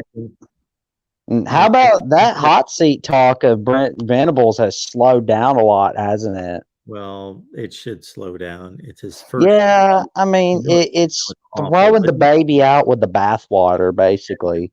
Yeah, you got to give that guy time to completely flip over the roster and make it his program. Exactly. I know it looks awful, it looks terrible, but yeah, it's a first year. So, all right, Jackson, appreciate you being here, man. Thank you for having me on, Mark. Absolutely. Have a good night. You too. All right, we're getting a bit backed up here at the Voice of College Football, so we want to make sure that everybody's here. And as soon as we see Tony, Tim, and Rick, we want to give them the floor as well. Tony, just let me know when you're ready to roll, and I will get to these calls as soon as possible. In the meantime, Chris, what's going on? Hey, Mark, how you doing? I am doing just fine. What's up tonight? Oh, I was just going to ask you a couple of questions, if you don't mind. I think one of the things you talked about, which I think is an important issue that I don't know that and it was a previous caller, and I'm sorry, I can't remember the name of the guy, but he kind of brought it up, and I guess this is the point I want to make about it. I did kind of a survey. It's all I really do is I just kind of use the information that I've learned over, studying it, I guess, and it looks like there's about relatively, and these aren't exact numbers, so you don't have to take them as the little, literal truth or whatever, but there's about 13 teams, I think, in general, in the G5 that could probably challenge in a given year. And I included all the P5 because I kind of think that being in a P5 subdivision, I think kind of puts you in a prime position to make, if you're good enough. I mean, I know that, there's levels, I think, even in P5. I mean, you've kind of talked about that a little bit too, where, maybe a Rutgers, even though I think actually Rutgers, I don't know that we give them enough credit. They're actually not too bad, but anyway, being in a P5, I think, puts a program in a prime position to make a title run. And so every P5 I included, and then I went back and I did the whole history. So you can't fault me for not doing the homework or whatever. But I think on average there's about 5 FCS schools on average that could probably make a title run. So you add them all together, that's 83 out of 260. So it's about, I think that's a little bit less than a third of the teams have a reasonable, so that means 2/3 probably don't. So we can look at that and we can kind of make a judgment about it. But that's a problem, I think, because what that says is if you're not in one of those groupings or whatever, that means that you probably never have a chance of ever winning a title. And I don't think that's a good situation. I was just wondering what your thoughts are about if there's any way maybe to kind of make it more equitable. Do you have any ideas about what might work for that, or if that's even something that we should consider? So I just want to understand your findings. So you believe that there are basically a dozen Group of 5 teams and 5 FCS schools. Well, I got 13, but yeah, roughly a dozen, and then an additional 5. Yeah, regardless of the exact figures. Roughly a dozen Group of 5 teams and roughly 5 FCS teams that can challenge for a FBS national championship. Well, okay. I guess if that's what you want to, I mean, I don't make those distinctions, Mark. I mean, that's why we have these strange conversations, because it's like up to me to determine what the stakes are or whatever. I just know if you take the numbers and you crunch the numbers, which is what I do, there's about 12, you say 13, 12 or 13 G5, and then an additional 5 FCF schools. You add those to the 65, you get 83. 83 out of 260, roughly. 85 out of 260. Right? Okay, so if you're talking about being competitive with the Power 5, I completely agree with you that they can play in the Power 5 and they can win games and be competitive and go 7-5 or 6-6 or whatever. But if you're talking about competing with Alabama and Ohio State in the upper echelon for a national championship, no.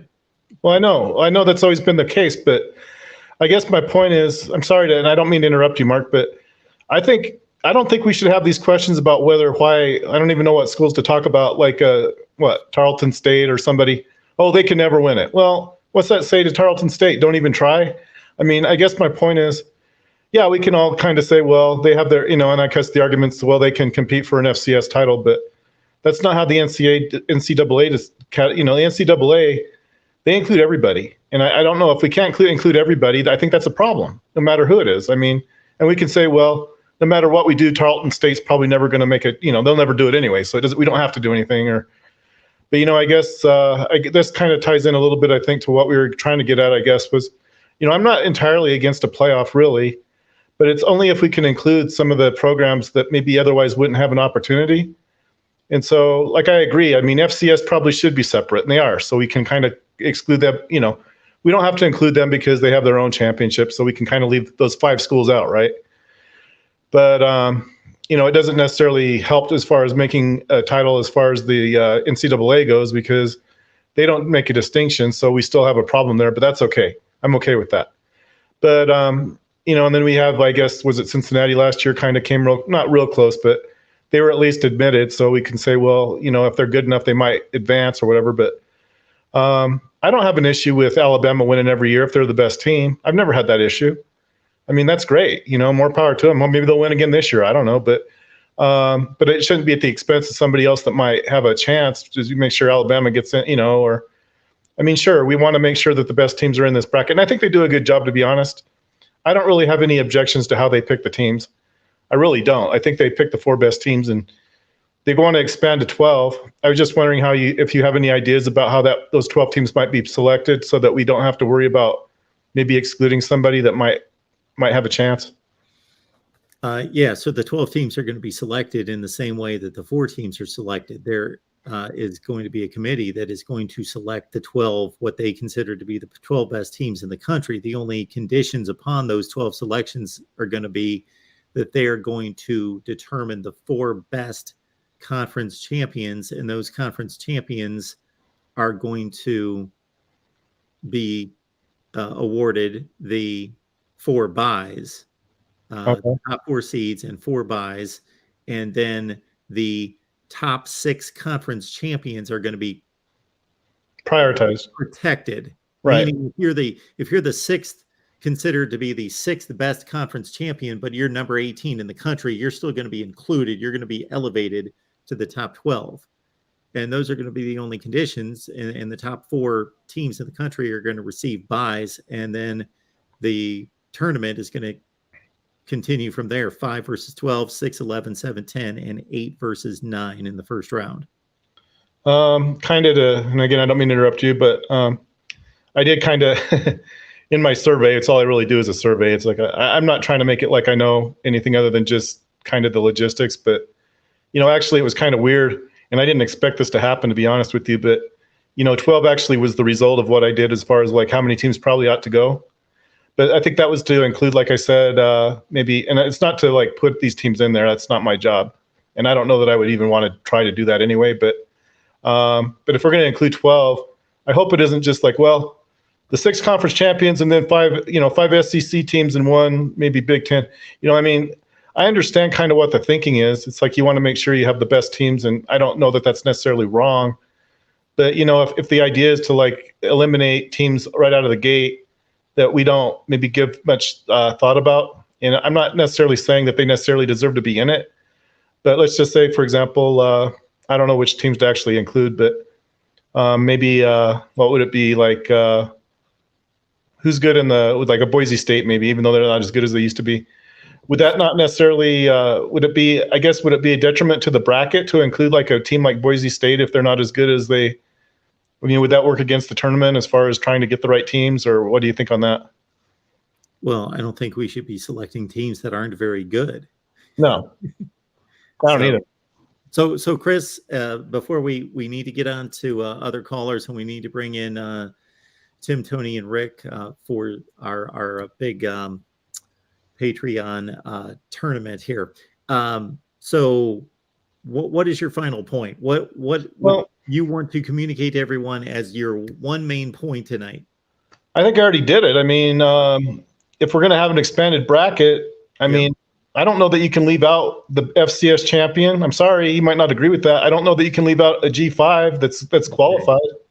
In good conscience, you can do it, but you're not going to get a fair. Okay. That's it. We can look at it 2 ways. So we can look at it your way. It's almost like saying the World Series isn't the World Series unless the champion of the American and National Leagues plays the best team in Japan. Well, okay? We really can't call it the World Series. Okay. Similarly here, your point is basically, until proven on the field, the Alabama, Georgia, Ohio State, whoever the national champion is, they are truly not proven to be better than the FCS champion, so they should actually play. But we all know that the game would be a massacre. Well, so that's just so. If people want to tune in to see a 70-7 game, then that's what they're going to see. So anyway, South Dakota State was massacred by Iowa, and not exactly. Iowa's never come close to playing in a national championship. Iowa has never come close to playing in a national championship game this year. Never. I'm not sure what you're exactly trying to. You're comparing. I just made the statement, and we're going to conclude with this. I made the statement at the beginning that your collection of G5 teams, your 12 or 13, and your collection of FCS teams, roughly 5, they could be elevated into FBS play and be competitive. They could go 5-7, 7-5, 6-6, whatever. They could be decent. That's been proven. We've seen enough games against those teams, but they could not compete for national championships. Well, that's where I think you're wrong. I mean, competing for Brigham Young won a national championship. Whether people like it or not doesn't really matter. So the FCS team that you're pointing out, whomever that is, North Dakota State, they actually need to play a reputable schedule first before we could even consider allowing them to play in a playoff. They can't have them play their FCS schedule and then just elevate them out of nowhere to play in a playoff, because that's unfair, because they don't, the level of competition is like playing a bunch of third graders against a varsity football team. There's no comparison. You're talking about the Missouri Valley Conference, and I think that's among one of the better, I know it's no longer part of the FBS, but if it was, I don't know that it would be ranked that badly. I think it wouldn't be amongst the top ones, but I think you're wrong though. Again, I think you're saying I'm not wrong. There's no comparison between the teams, and I would have no issue with an FCS team making a playoff if they competed against that quality of a schedule, but they don't. So it's not going to be solved tonight, but we appreciate you calling, Chris. Thanks, Mark. Have a good night. Bye-bye. All right, let's turn this baby over to Tim, Tony, and Rick. And Tony, I will let you take it from here. Do you have control? Can you jump on in? I guess I got to. Oh, you guys do have control. Very nice. And let's clear the screen. Hey, guys. What's up, Good Mark? evening. Good evening. It's great to see you all. It's great to see you. Thanks for having us on. Taken over by USC. And You're muted, Tony. And that's not necessarily a bad thing. I'm sparing everybody there. Hey guys, so we got together with once again reaching out to the voice of college football, you guys in Mark's Patreon community, to give a poll for how you guys would have ranked the teams for the playoff and what that would look like in the new playoff structure that's coming in the future. And then we've got a comparison for how your votes from Mark's Patreon community matched the actual college football playoff committee votes. So without further ado, why don't we dive in? So once again, guys, this came from a combination. We've got fans of teams from the ACC, the Big 10, the Big 12, the Pac-12, and the SEC, and independents that are all voting in this. And so everybody in Mark's Patreon community, there's a post every week. If you want, you can reply. You can send in your ballot, and we get a bunch of them back, and it's pretty fun. So we get to see how folks respond. So taking a look at Mark's Patreon community votes here, let's see. So first of all, in the number 1 slot, who you guys thought is the best team in the land, the Georgia Bulldogs. You guys had more faith than the actual committee did. So they'll be hosting in the Sugar Bowl in the quarterfinals. Next, number 2, the Ohio State Buckeyes. Now this is where things get interesting, because the team you voted number 3. Because remember, guys, the structure is the top 4 conference champions host the games. So if you're not if you're not the top 4 conference champion, you don't get a bye. So actually, the number 3 team gets the number 5 seed, and that's Tennessee hosting a game in Knoxville. Then our next is the number 6 seed, Michigan hosting a game in Ann Arbor. Followed by, because they're a conference champion, the number 3 seed, Clemson, hosting the Orange Bowl. Followed by Alabama, hosting a game in Tuscaloosa. Oregon, hosting the Cotton Bowl in Dallas. Jerry World and Nike, two things made together. Then USC hosting a game in Los Angeles. And then let's see, guys, who these teams play in these rounds. You guys voted for TCU as the number 9 slot. They're the Big 12 Conference champions, your projections, and they're going to LA in what we call the Riley Bowl. Lincoln Riley versus his brother Garrett Riley. Like, that's actually kind of cool. Kind of wild that it happened that way. Then you guys voted Utah as your number 10, so they're going to play Alabama and Tuscaloosa. Second trip to the SEC. And this is what I think should be called the Irony Bowl, because Michigan pansied out and canceled a game on UCLA, but you guys have voted UCLA going to Ann Arbor anyway to play Michigan. You can't hide, Tony. Exactly. You can run, but you can't hide from the Bruins. Then next out, the teams you guys voted as the next best were Ole Miss and Illinois. But they don't get it because that number 12 slot goes to the 6th conference champion. And once again, guys, a team near and dear to all our hearts, Roll Wave. Tulane filling in that number 12 slot. Guys, that's what you in the Voice of College Football community voted as your potential playoff bracket. Guys, what would you think of these games? For the first time since we've unveiled this, I think USC would get a playoff win. Yeah. I mean, these are some fun games. I love Utah at Alabama. If I'm not mistaken, there was a Sugar Bowl a few years back where Utah beat Alabama. Nick Saban was coaching. It might have been like 5 years ago. Mark, if you remember that Sugar Bowl. I absolutely do. Okay. Rick, time flies. I know. I don't recall the year. That was 14 years ago. That was 2008. Was it really? I was thinking it was a little further. All right. Johnson, quarterback for Utah. They beat him 31-17. Yep. Okay. So that could be a little rematch for Nick Saban because he's got a better memory than I do. He knows who he lost to. But this also gives Utah another chance to go down to the SEC, right, and right that wrong that was made up in that Florida loss. And I think you spelled it out perfectly, Tony, with Michigan hosting UCLA. That's a great game. And that is a fun one. And I think the Garrett Riley versus Lincoln Riley is kind of fun too. That'll be a good game. That Alabama-Utah game, but I think it'd be a better game if that was in Salt Lake City, not Tuscaloosa. I don't think it's always a better game when it's in Salt Lake City. Game, Utah on the again. I was texting it out left, right, and center. Larry, if you're out there, plug your ears. But they play like Tarzan at home. They play like Jane on the road. So that's not the matchup that Jane wants to go to. Yeah, Tim, but this is the chance for them to prove that they are not Jane on the road.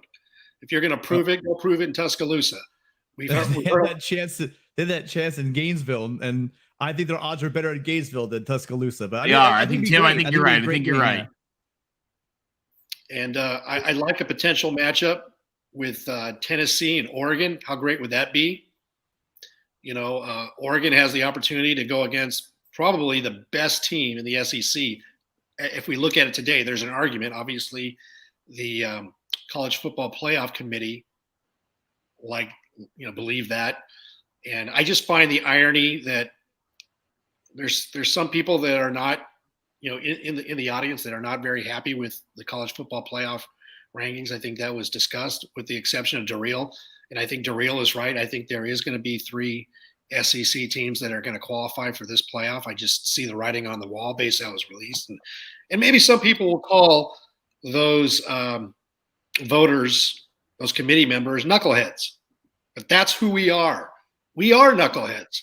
We're Mark Rogers, Patreon knuckleheads in the Discord, and this is what we came up with, right? Not too shabby. And also LBC, in all fairness, to those folks, this is the playoff as it will expand, and so you're looking at 4 Big Ten teams right there too. Yes. We're looking at 3 SEC teams and 4 Big Ten teams. And the one thing that I noticed as well, and Mark, I'd like to hear your viewpoint on it, but I caught some of your show, and there was a discussion where I believe Tennessee is 1, Georgia is 3, and Alabama is 6. And those teams potentially can play each other. Obviously, Georgia and Tennessee are playing. And Alabama's playing LSU, who's hanging out there at 10. But then in the SEC championship game, you're going to have some type of rematch. So you can see the positioning is very tight. Imagine what it's going to be like, let's say in 2025, when you add Texas and Oklahoma to the SEC, that's 16 teams, and you add USC and UCLA, which will be going there in 2024, to give them 16 teams. Now, granted, Texas and Oklahoma are kind of down right now, but you can just go ahead and move the chess pieces. They're all going to change. But you add 4 more teams into that inventory, if you will, where you're gonna potentially have 8 teams from the SEC and Big Ten in this field of 12, because you have 2 conference champions from the SEC and the Big Ten, and then there's potentially 6 at large. And those 6 at large could be divided amongst those 2 conferences. So 8 out of 12, or 2/3, 66%, 67%, could be Big Ten and SEC.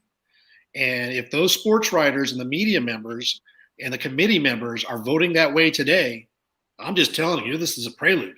So take a look at this and do the math and position teams. But you're going to be looking at a college football playoff. 2/3 are going to be represented by the SEC and the Big Ten. I firmly believe that, based on what was disclosed this night with the college football playoffs released this evening. Mark, what's your thought on that?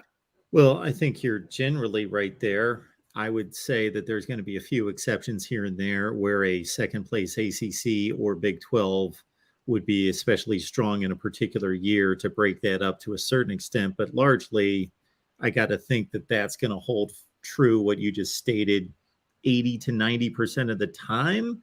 I'm sure somebody could put together some kind of a math model of what that would look like going forward based on past performance. And then, of course, as these leagues get stronger, meaning the Big Ten and the SEC, the committee is going to have to make a determination on how strong are these resumes, because there's only so many wins to go around. If you're flooding a league with powerhouse brands, but the league's going 500, of course, because that's the math, then there are going to be more losses tagged to these better programs and better teams. But it's going to be the committee's decision to say, hey, a 9-3 Oklahoma or a 9-3 USC is better than a 10-2 North Carolina, because they just play in a much better league, and therefore that's where the positions are going to go. They're going to go to the Big Ten and the SEC, you would think. Because they didn't give up 40 fourth quarter points to App State. Do you guys want to see real quick how it looks compared to the other playoff? Let's check it out. So we also took a look, quickly putting this together, at how the actual 1 through 12 from your Voice of College Football community, how did you guys vote compared to the voters? So at number 12, the College Football Playoff said UCLA. You guys said Ole Miss. At number 11, you guys said UCLA, and the College Football Playoff said Ole Miss. I was amazed. You guys did everybody from the community did a pretty solid job here. This was the big difference, is that the Patreon community valued Utah, and the Voice of College Football community did not value LSU at all. They thought that LSU, I think, has been shown up. I don't know if that's just because we listen to Will too much, but we did not the community here did not really value LSU very much. They were not even, I don't even think, in the top 15. TCU and USC were a little flipped here. You guys had USC at 8, and the committee had them at 9. You guys had TCU at 9. The committee was a little more generous. But this TCU, Oregon, and USC were all, also grouped together. Number 6, there was universal consensus, Alabama. Number 5, you guys believed more in Michigan. The committee believed more in Clemson, so it's another flip. Then the top ones, it gets a little more interesting. You guys had more faith in Georgia, as you guys saw, and then the committee did. And here's how it came out. So you guys thought Georgia was better than Tennessee. Well, we're going to find out this weekend if you're right. But this is what here the Voice of College Football community voted on relative to what what the committee voted on. And if you're mad, don't yell at us. Yell at everyone else in the chat because you all are the ones who send in the things. What do we think? I was kind of impressed, actually, guys. Yeah, it now that you lines got up it pretty side by evenly, side. doesn't it? Yeah, you got it side by side. That's very, very close. And I also thought it was interesting here, looking at this top 12. We've talked about the Pac-12 being back to normal. Well, the Pac-12 has, 3 teams in the actual one in the top 12 and 4 in the communities. So, I mean, that's real close. Big Ten has 2 in both. Certainly there's, the 3 strong SEC teams plus that LSU nonsense. Maybe Ole Miss. That's also real debatable. That's a little shaky, but I do love Jackson Dart, so I'm giving my love to Lane Kiffin and Jackson Dart because I love them both. UCLA got love out of both of them, so I was just really impressed by you guys. Yeah, if you look at the top 6 for both the College Football Playoff Committee and the Knuckleheads, they're all the same. There's just a couple of differences, but it's clear and distinct that the top 6 are the top 6. Then you look at 7 through 12. There's a lot of familiarity, but then you'd have the difference between Utah and LSU. So obviously, playoff committee doesn't value Utah as much, and that could be because, hey, they went down to the swamp and they lost a close game to, arguably a 10th or 11th place SEC team. So I think that's what's hurting them. And then if you look at, we value Oregon a little bit higher. Obviously, I think the playoff committee is looking at that, that 49-3 loss down in Atlanta, but not by much. But there's possibility of difference there. Well, and we just got an amazing super chat, Mark, for you from Georgia Reload, friend of the show. Georgia Reload is somebody actually we love having on our pack shows on this show. Georgia Reload, I just want you to know that the Voice of College Football community voted your team #1 over those Tennessee Volunteers. So I don't know why the screen gave you an orange. Maybe it's bad karma. But super chat for every touchdown Georgia scores on Tennessee November 5th. I like it. Glory to old Georgia Reload. And thank you also for helping support the community. That makes a big difference. Sorry, Mark, I didn't mean to steal your thunder on that. No, I was just saying I'm suddenly a Georgia fan. So where's Olga? But so guys, so that's I really enjoyed taking a look at how you guys looked. I mean, I'll tell you guys, the more we do this, the more I think that these playoffs are going to be awesome, and I can't wait for them. Yeah, the matchups are going to be really good. If we could somehow get rid of that bye situation, which we can't, it would get. We could just add 4 more. Yeah, well, and then what you guys got to remember is this. I saw a couple of comments. This represents the entire community, and while there is a Pac-12 on this panel right here, majority, there is not a Pac-12 majority in the community of Voice College Football. There are close to 100 people, and I don't know how many people voted on this, but it's quite a mixed group. We have fans obviously from every conference, every major conference, and some of the G5 conferences as well. So, and in fact, for anybody wondering about bias, a certain someone in the box right above me forgot to send in his ballot, so it doesn't even count. Well, certain someone had a truck drive into his house on last night. What? So, okay. Oh my God, you got to tell me about that afterwards. Yeah, I'll tell you about that in the chat. Okay, I can't wait for that. Afterwards. I can't wait to hear about that afterwards. There are no excuses. I'm so sorry. Okay, so he's forgiven. There truly is no excuse. Oh my word, that's wild. Yeah. Now, guys, there's also get ready because next week we may have a special thing. We are going to give you a special extra bracket next week. It's going to be we're getting some psychics together, we're getting some Ouija boards, lighting some candles, and we're going to bring you a special extra playoff bracket called Inside the Mind of the Real MVP. Oh. Just wait. You guys ever seen the meme with all the Greek letters floating around, all that stuff? That's what it's going to be like for Darrell when he comes up with Just this. wait, Darrell, next week we've got a quote. special playoff bracket for you, the Darrell bracket. It's going to be great. This isn't his actual bracket, but we're going to channel our inner Darrell MVP. Our inner Darrell. Like, who would we choose if we were inside the mind of friend of the show, who we love, Darrell MVP? Well, I'm just trying to figure out what seed Vandy's going to be. Vandy might not make it in a 16-team SEC. I was thinking more Kentucky. Do you think Kentucky gets a bye? Kentucky might. Why wouldn't they have a bye? It's the new Bluegrass Bowl. Duh. Hosted live at Kroger Field. I just thought of something else that is very interesting with the Michigan UCLA game. Zach Charbonnet going back to Ann Arbor. Does he have success against his old team? Oh, that's a really good question. That would be intriguing. Mark, what is what's your most intriguing matchup? First round of the 4 games. First round matchup. I gotta say that these first round matchups this week don't come close to last week's first round matchups. To me, the Michigan UCLA game is the best game on paper. The other 3 games, I instantly know who I think is going to win. I don't have to think about it. Michigan UCLA, a little bit more thought I'd have to put into that one, even though I think Michigan's a clear favorite. I think we may have some blowouts in the first round, as opposed to, from what I remember of last week's bracket, we had more competitive first round games.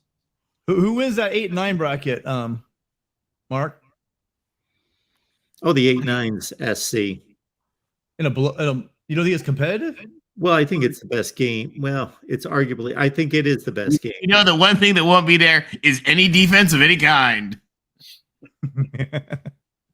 The only game. What's the over-under in that game? 176. Okay. I'm just kidding. The over-under will only be like 130. Darrell, I think you should always be able to call in again, but I'm not in charge. So anyway, Mark, wait through everybody else first. That's what the community voted, and guys, you know, it is really fun to get all of your opinions and see what you guys think. And so, to anybody who's not part of Mark's Patreon community, certainly we would love to have you. It's a lot of fun. Really, really, really great group of folks. You know, they like to debate this stuff and talk about this stuff.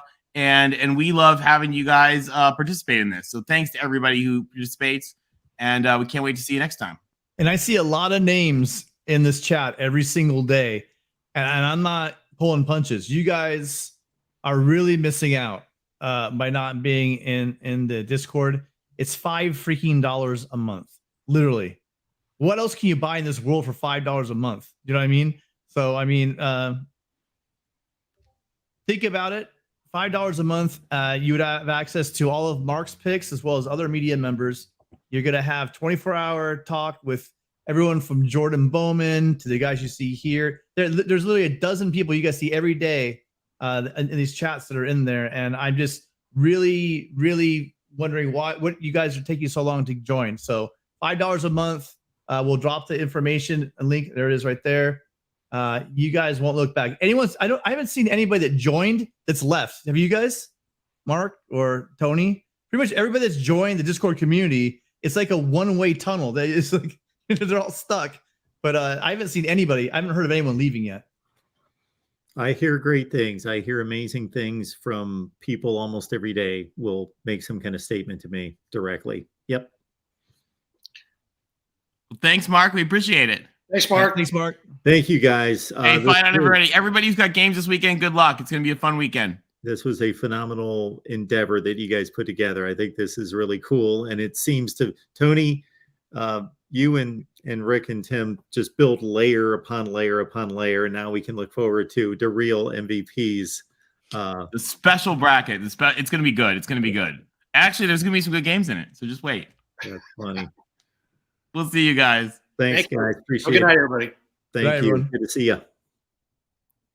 All right. We are going to finish out the show here with whatever other callers I've got on the line here. We got a caller coming in. I don't know their name based on their handle there, but welcome to the Voice of College Football. What's Hello? up, Mark? Hey. You there? I am How's here. it going, Who bud? are you talking to? I'm Chad. I got my Chad alike on the YouTube thing. But Chad-a-lac. anyway, I'm Chad. Chad, What's happening? I love your knowledge, man. I've been watching you a while. This is the first time I've actually called in. I've talked to Lou a few times. I'm from the Southeast, so I'm Alabama, of course.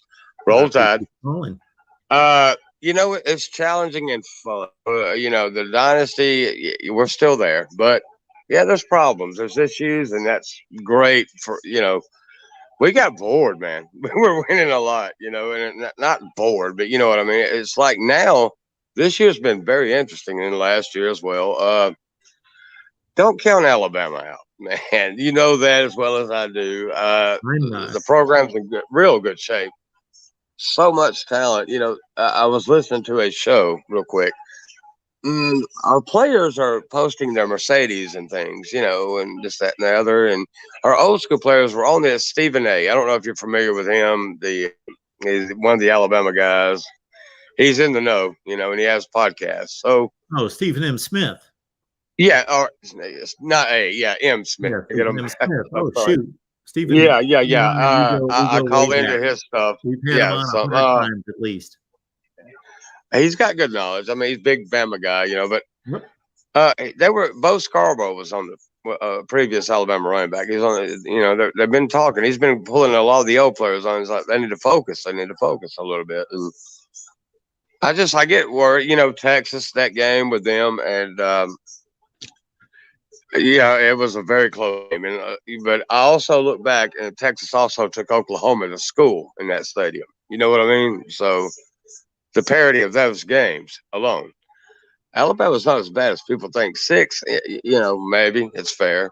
We do have the loss. And Tennessee, very penalty-prone game. I thought was one-sided. That's my opinion, though. I think you could probably agree to a little bit of that. I mean, but we still lost the game. You know, that's what it really boils down to. So, again, Alabama's uphill.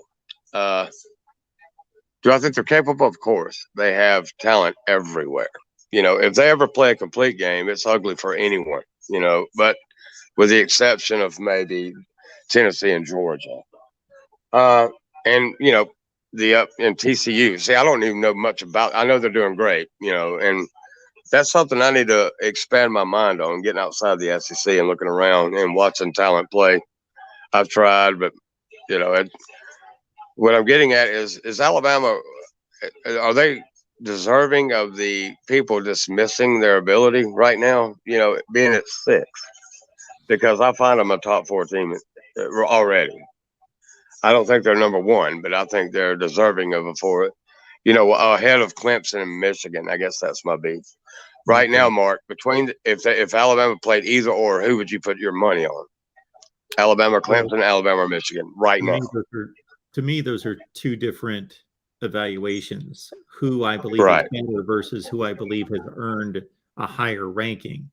I know the earning. I get that, but I'm talking about if you go ahead. I didn't mean to interrupt. Go ahead. Ranked ahead of Alabama, but I don't believe better than Alabama. But they've earned it. They haven't lost, and they've played quality schedules and beaten, in a sense, better teams at least to this point. So, for example, Clemson. If you see Clemson, I think that they've got a better resume than Alabama. I don't think they're better. But they've proven, yeah, you're right, you know, and they're undefeated. And that's the big thing. Now, look, if they remain that way all year and it comes down to that, they deserve it on top of Alabama. I don't care how big of a fan I am. If you're undefeated, you know, I've always been a fan of that because it's so hard to do. Even, you know, 3 or 4 national titles in the Saban area have been with 1 loss. I'm thinking 4. It's very hard to go undefeated and win. We did it in 20. COVID year, and we did it against Texas in 2009. That's cool. But other than that, it's very rare. Even Georgia last year, when we were able to beat them in the SEC game, but of course, I thought Georgia overall, that defense was incredible.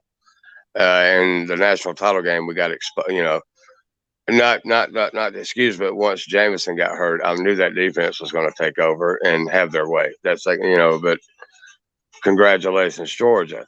I just think, the way it is now with the NIL and everything pertaining to it, there's Alabama is going to have to be like this. It's going to be enough, even the dynasty of Alabama is going to be no better than the next 4 teams, or the next, the parity's getting better. It's just Ohio State, you have your blue bloods as we consider, but then there's other teams, give Mario a few years. I know that's a clown show down there right now, but the guy can recruit. The people say, well, he's a great salesman, but he's not good in the factory, which, it means he's not taking that talent and turning it into championships. Does that make sense?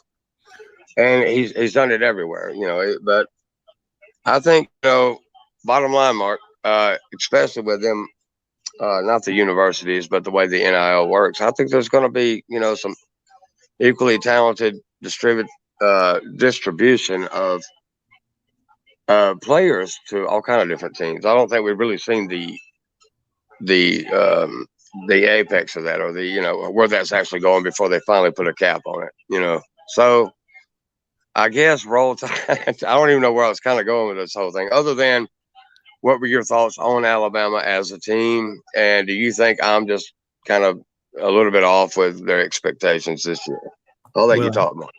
So I came into the season saying that, to me, Alabama, Georgia, and Ohio State were the 3 best teams. And if there were 2 teams that I was the most sure about, it was Alabama and Georgia, because Ohio State had a huge undertaking to improve its defense. And I had to see that happen first before I believed it. The 3 best rosters in the country are those 3. Now, I believe Ohio State's backed it up to a certain degree, not against best competition, but they've backed up their defensive upgrade. But other than that, there's been nothing to change my mind about who the 3 best rosters and the 3 best teams are, other than Tennessee's obviously pushed. And they're surprised. I really think they're good. I mean, they really are. But go ahead. Yeah, I'm sorry. They're really good. We will see them play their first enormous game on the road. They did it. You think you'll watch any of that game? I'm sorry to interrupt you, but I had to make you think you'll watch any of that game this weekend? I think I might check it out. I don't know. I'll Just put to play it on with you. my phone. I'll be watching like 3 other games, but I'll put it on my phone maybe. Oh my God, that's gonna be a great one. Yeah, that should be a great one. Should be. Georgia is an 8-point favorite, and Vegas often knows what they're talking about. So that's fair. I think that because of the defense and them being at home, I think that's about right.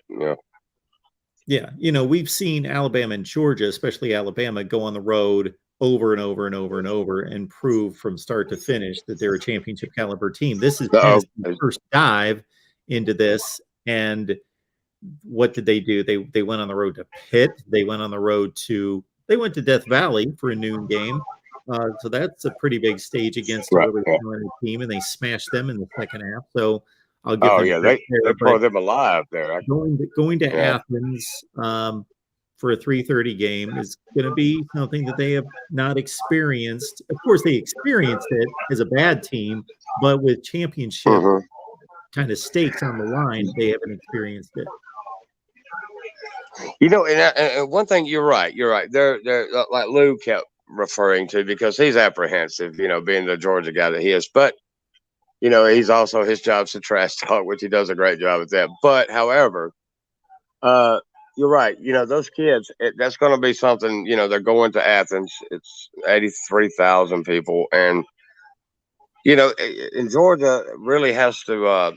Come on, but they really have to understand that they can go deep at any given time, and they have to keep that middle of the field up. I know Kirby's a great defensive mind, but I think Heupel is not shabby on offense. So that's going to be, like I said, it's going to be the game of the year. I think it's going to be one of the top games of the entire year.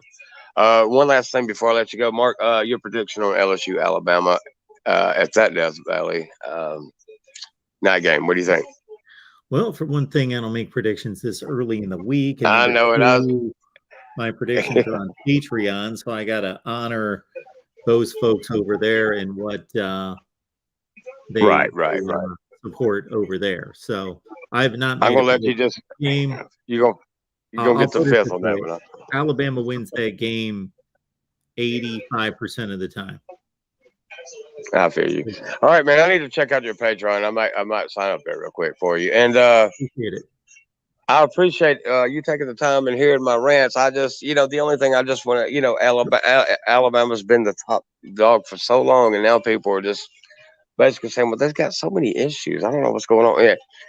Yeah, maybe they do, maybe they don't. But until they're just, beaten to death, it's hard to keep them down. You know what I mean? So roll tide. I'll let you go with it, Mark. Thank Later you, on, Chad. bud. Appreciate you calling. Call back anytime. Absolutely. All right. We've got David on the line. We got Brian on the line, and we will conclude our show with those two. David, what's going on tonight? To the man that gives college football its voice, the great Mark Rogers. Hi, and how are you, sir? I am doing just fine. David, how are you? Excellent. A couple comments on the rankings. Not surprised that the Buckeyes were number 2. I wouldn't have been shocked that they're number 3. I think that, they got their one, I would say, decent win of the year. My feelings about Penn State are kind of like your feelings about Penn State, which I think you've concluded that they're probably, about a top 15 to 20 team. I know that's what you said probably after, the team up North's victory over Penn State. I will say this, kind of going over the game just real quick.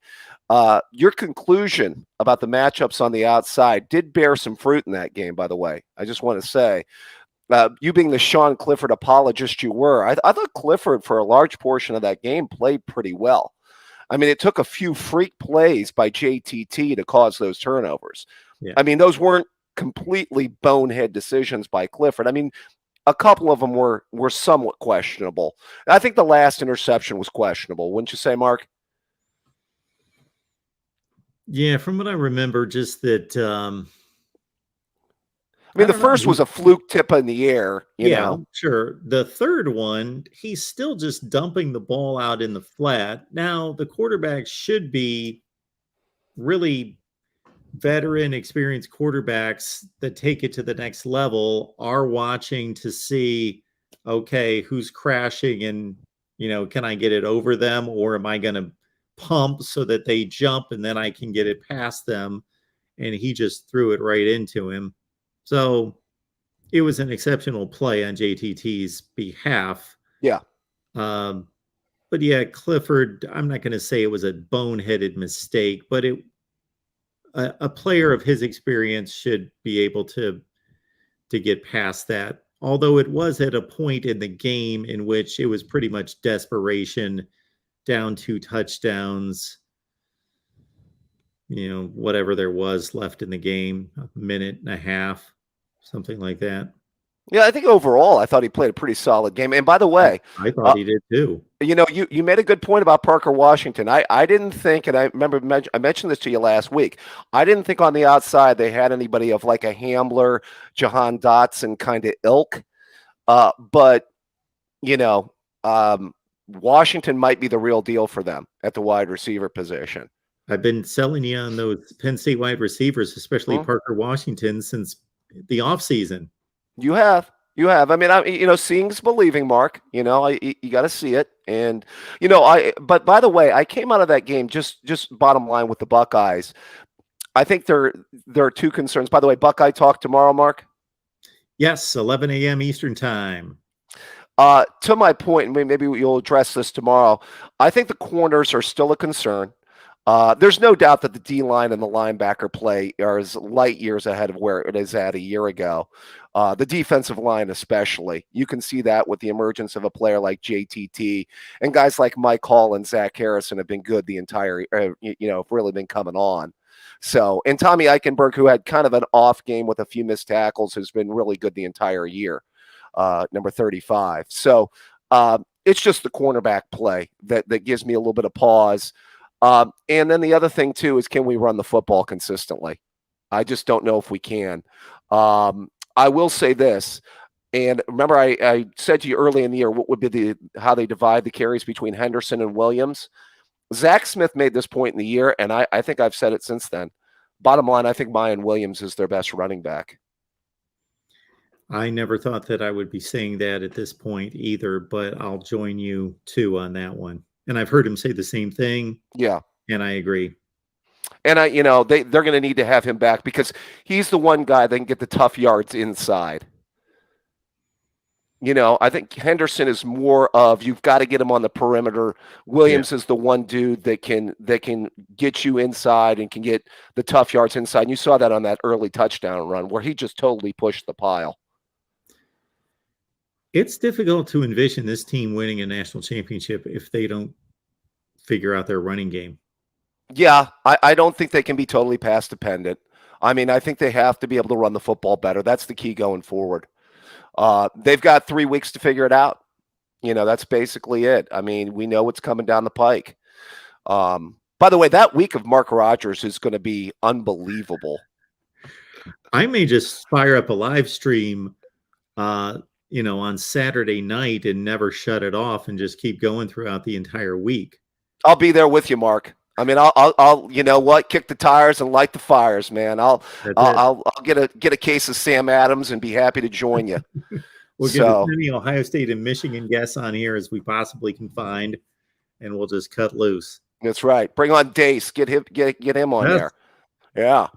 I want to talk to you a little bit about this weekend. I will comment on that Tennessee-Georgia game.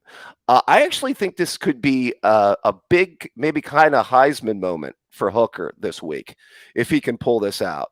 A lot of people have been on the CJ Stroud train so far this year. But I will say this. But I think that, Hooker can make a big statement this week. And I will say this, the Georgia defense, remember last year, Georgia, even with that great defense, only faced one real big-time passing game the entire year. And that was the only team that cracked the code that was the Georgia defense last year. So I'm going to be real interested to see how Hooker and those wide receivers play against that Georgia defense. That's going to be a matchup. It certainly is. And Josh Heupel doesn't seem to do anything wrong, make any wrong moves at this point in his Tennessee tenure. That's for sure. He's made all the right moves, and that team, even on the defensive side, but focusing on the offense, just seems to be more and more efficient / explosive and just better and better and better. I heard somebody make a comment on ESPN today. I will leave his name to the side, that said, well, Tennessee just throws the ball all the time. They really don't have a running game. I was like, well, why do we have people commenting on college football that don't know what they're talking about? They're like a top 20 ranked rushing attack. Right. And, Hooker's got the running ability that kind of adds to that element too, And, I mean, their receivers are excellent. They're top notch. Yeah. Especially you add Tillman into the mix and so Hyatt's been unbelievable. So that's what I'm going to be interested to see. And then Georgia offensively, I wonder if they can score enough, especially if that passing game gets going. Because, Stetson Bennett has had his moments this year, and he looked good early. But, if that Dog's offense has to score somewhere in the mid-30s to beat Tennessee, what do you think? When I watched Georgia-Florida last week, and Georgia raced out 21-3, it might have been 28-3. Okay. And then I flipped away. And then I saw 28-20, and I checked back in to see if we were, brewing for a possible major upset. Yeah. Even though they built this 28-3 lead, Stetson Bennett threw a lot of questionable balls downfield. Yeah. He tries to throw. I don't know if he overestimates his arm talent. He tries to thread the needle way too much and throws into, I don't know if he doesn't see things or if he overestimates his arm talent. Yeah, you said that about him, I think, a couple of years ago, watching him play. I think Alabama a couple of years ago. That game they lost in Tuscaloosa. Yeah. I wonder if our old buddy Uncle Lou, who was out on Stetson Bennett and was the biggest, remember he was the biggest Daniels supporter in the world last year? Yeah. And now, after winning the national title, didn't he have to have a bunch of Stetson Bennett love, concerning he helped them get a national title? Sure. I haven't seen our friend Uncle Lou in a while. I wonder if he's flipped on that or flipped back. Yeah, I don't know. I don't know. I'll have to find out. But yeah, there were a couple balls that he threw into coverage. I think he did throw a pick. I don't remember seeing that pick, but threw a couple balls into coverage that could have been intercepted. And he threw a ball that he sailed where the safety, one of those deals where he overshoots everybody mid-range, and there's just the safety sitting back there, and it hit him right in the lap, and he should have caught it. Right. Yeah, I'm excited. 3:30. The SEC really gets cooking these next couple weeks. Mm-hmm. And we're going to find out a lot about Alabama. We're going to find out, obviously, I mean, the other side of the division gets one this week, so it's going to be fun. Hey, I wanted to ask you, one of the things I posed to you last week before I get out of here is, remember I had asked you the question, if TCU runs the table, yeah, you know, and then I asked you, I said, well, if TCU runs the table, they've got to get in. Now looking at these playoff rankings, I know. I mean, what do you think about that, Mark? They're at number 7 with a win over Kansas State and a win over Oklahoma State. So they've beaten 2 of the top 3 other teams in the conference. Yeah. So they can only add to it Texas and Baylor. You know, they can add some okay wins that we don't know how the committee's going to evaluate. I think they really go deep into the 40s and 50s and really giving some some weight to that, but not much, not enough to move, spots, multiple spots. They really only have one game out there left. Am I missing something? The Texas game. Yeah, they beat Kansas State. They beat Oklahoma State. Right. It's Texas, and then it's the Big 12 championship game out of their final 5 games is what they got. Well, you know what would have helped them is if Texas would have really come in there cooking. Like if Texas would have come in after beating Oklahoma State and was like the hottest 2-loss team in the country coming into, that game, that would definitely help give them a quality win. Now, I mean, Oklahoma State got slaughtered last weekend, and it's just positioning to, especially if Tennessee loses a close one in Athens this week. Yeah. Well, especially also if what happens last year happens again in Atlanta, which is you get a 1-loss Alabama that defeats an undefeated Georgia team, then it's over. I mean, forget about it. They would take, then it's 2 SEC teams for sure. And TCU could go undefeated and win the last however many games by like 50 some points. And I don't think it would matter. So one note to correct, and I appreciate Tom here in the chat correcting us. Stetson Bennett threw 2 picks this past week against Florida. So that's not good. So back to TCU. Yeah. Texas Tech, again, that's an okay win. That's not going to move the needle. At Texas, that's going to move the needle. And you can't count on Texas closing out strong. They could trip up somewhere else, and that won't be that great a win. They've already lost 3. If Texas trips up somewhere else and TCU beats them, that's a win against the 7-5 team. Right. And then it's Baylor and Iowa State. And it's a Big 12 championship game against the team that they've already beaten. So, I mean, there's no way I could see it, Mark. I mean, honestly, TCU might be totally SOL here.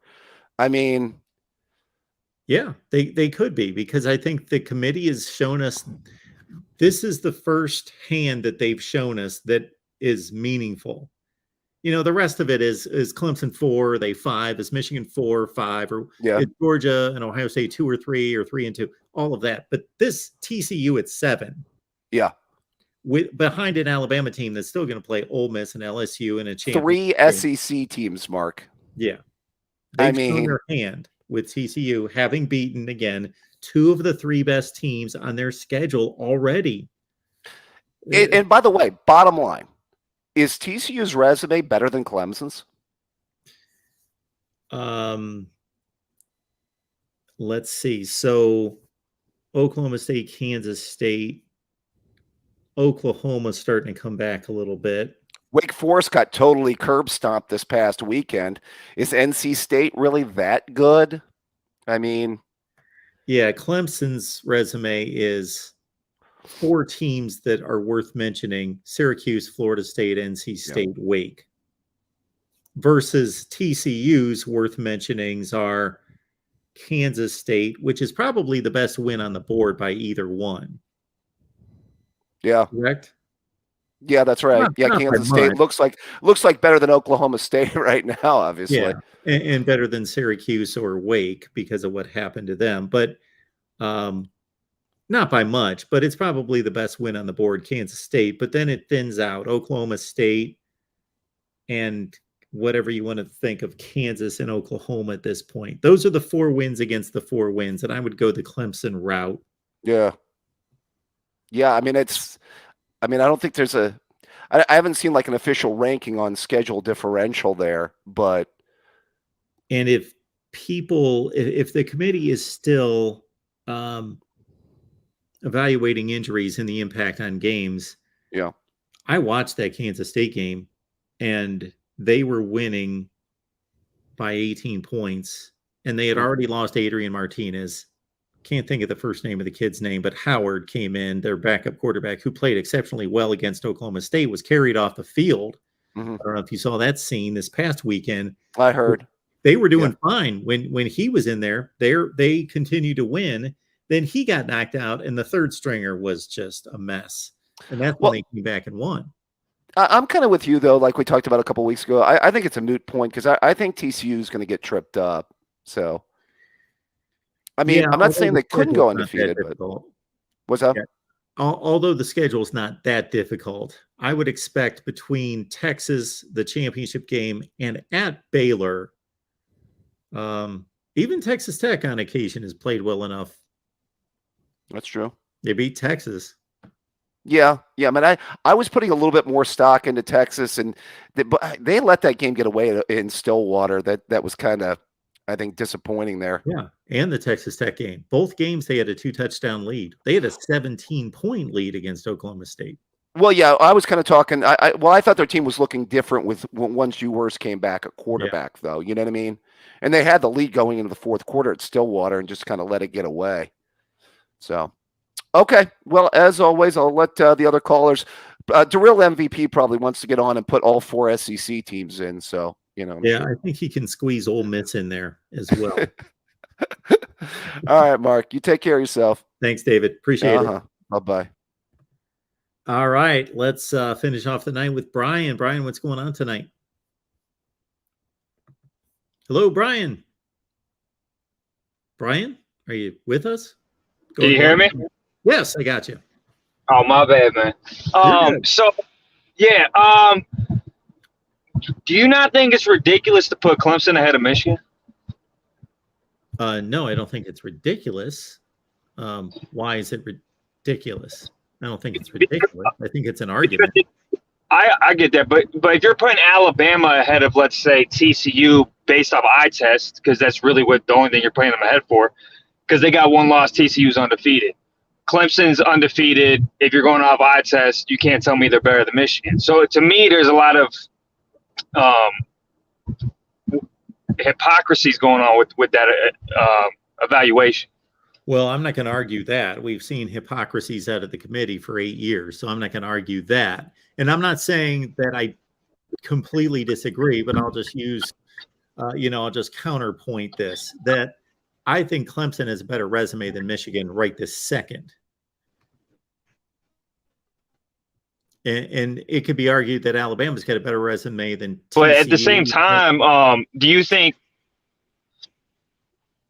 Well, I mean, we're going to say that then. Because if you're going off strength of schedule rankings, Ohio State's actually got a worse ranking than even Michigan, even without a conference. They have a worse. You can look that up on ESPN, because if you look at their schedule, right? Yeah. The best offense before Penn State was Toledo.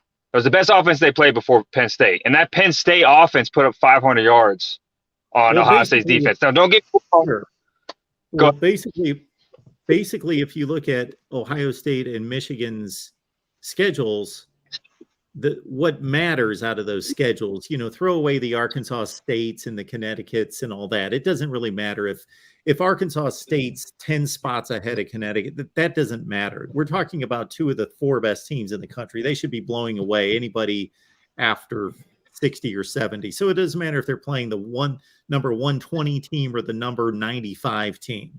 Like it matters to strength of schedule, but it really doesn't matter. So Yeah, Connecticut, Arkansas State, Colorado State, Toledo, those games, they're inconsequential. They would both blow them out, and they both did.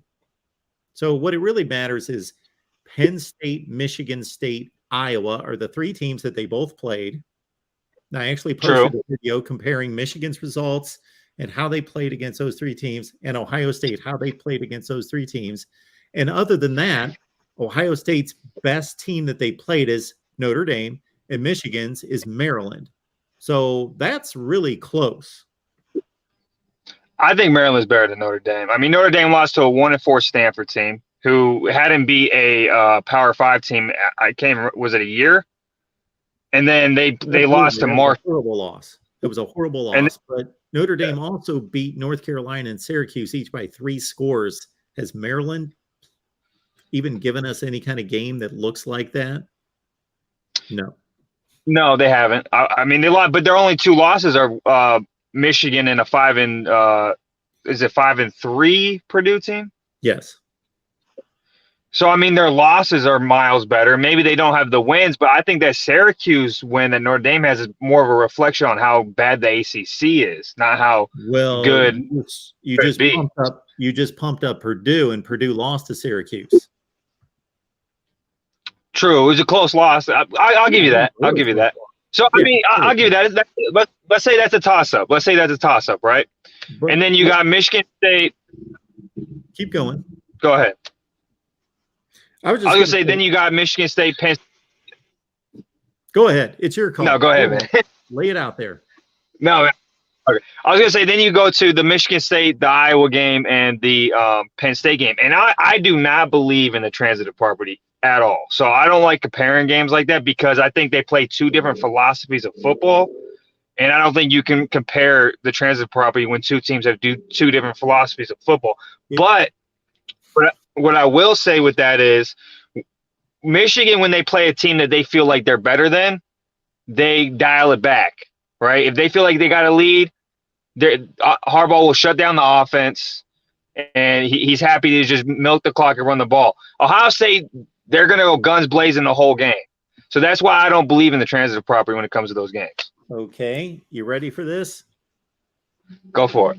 I don't necessarily believe in the transitive property either if we're talking about one situation with one game. Like Alabama beat somebody by 50 and somebody else beat that same team by 25. Therefore, Alabama's 25 points better than that team. No. But we're talking about 3 games.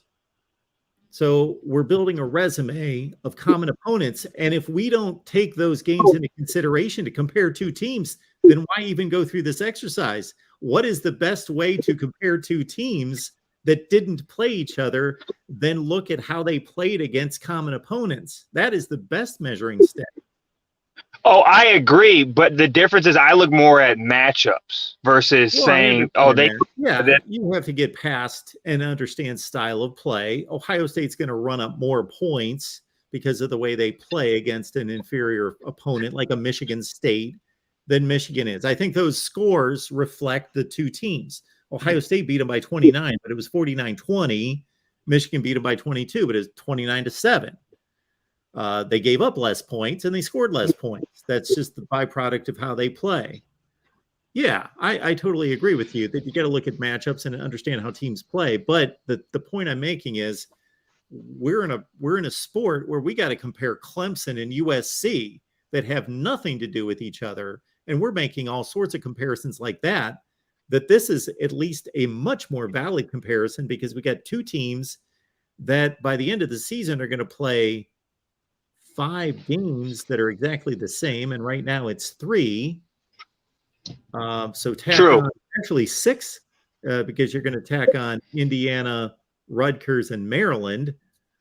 So we're going to have 6 opponents. So we're quarterback have a comparison. But to make one more point that completely trashes everything I just said is that the 2 teams need to step on the field. So in 2018, I remember producing a video the week of the Ohio State-Michigan game, and we know Ohio State came into that game stumbling around. They beat Maryland by 1 point in overtime and all that, and they played 6 common opponents.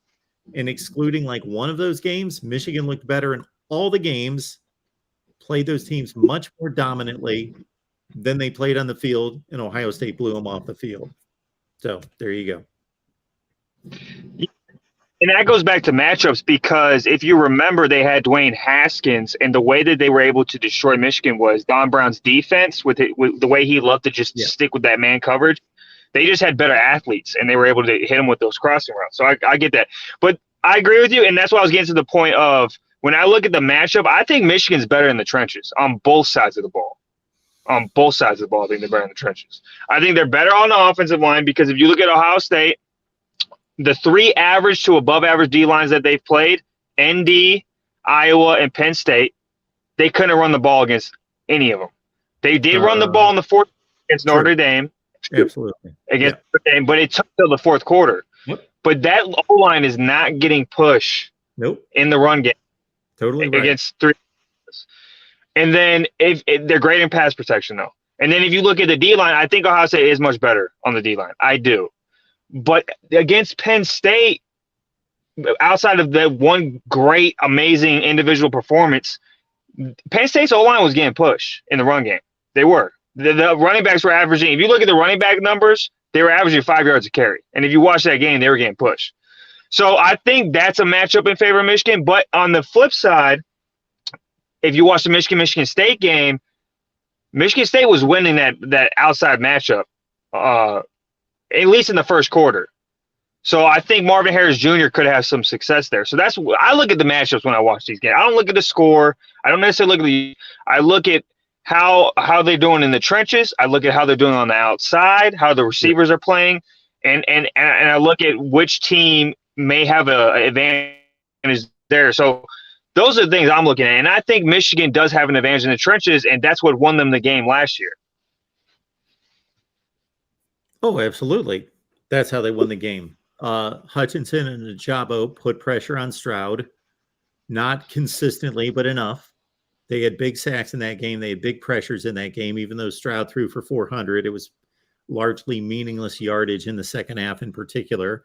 But more than that was what amazed me about that game and the difference between the way Oregon did it and the way Michigan did it was Ohio State was completely fooled against Oregon. They were out of position constantly. Like Oregon's big rushing plays against Ohio State, you didn't even see an Ohio State defender in the screen. Like they were completely out of position, fooled.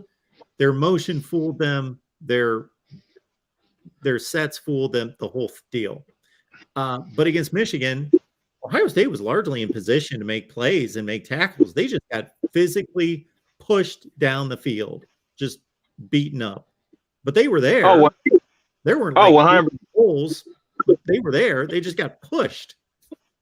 And it's like with Penn State, right? Penn State has actually done well against every team they played in the run game except for Michigan. Yeah. Michigan is the only team that was able to push they knew that Michigan was going to run the ball, and they knew that, and they couldn't stop it. So I'm interested because I think this Michigan O-line is actually even better than last year. Oh, I think it is too, and I think it's number one because of the center. He's phenomenal, Olawatimi. Yeah, no, he gets pushed. But it also gets back to this point. Talking about coaches, I think Dabo Swinney to me is one of my favorite coaches because yes, you got to recruit, but he won championships without the same level of recruiting that Alabama, Georgia, and Ohio State had. Sure. So when it comes to Michigan and Jim Harbaugh, they lost 8 starters on defense coming into the season. Got all new coordinators. They had to replace so much. Yet that defense is better in almost every category than they were last year. So to me, that's a more impressive job than versus a coach that has a stockpile of talent. I mean, what's your opinion on that? Well, as a coach, it is, yes. If you're taking lesser talent and you're winning championships, that's a more impressive job as a coach. But under that title is also recruiter. So it's not like the NFL where you wait for the general manager to do his job and give you a roster and then you coach it. You're also a recruiter. So that goes both ways. That, being a recruiter is part of the job title, and it's actually job number one. But if you're thinking as a coach on the field, coaching players, developing players, teaching technique, teaching, developing their bodies, developing their minds to see things on the field, and then obviously showing them in the film room, then building schemes, working with the offensive and defensive coordinators to build airtight, philosophies and all that, then if that's just being a coach, then yeah, obviously it's more impressive to take lesser talent and win big that way.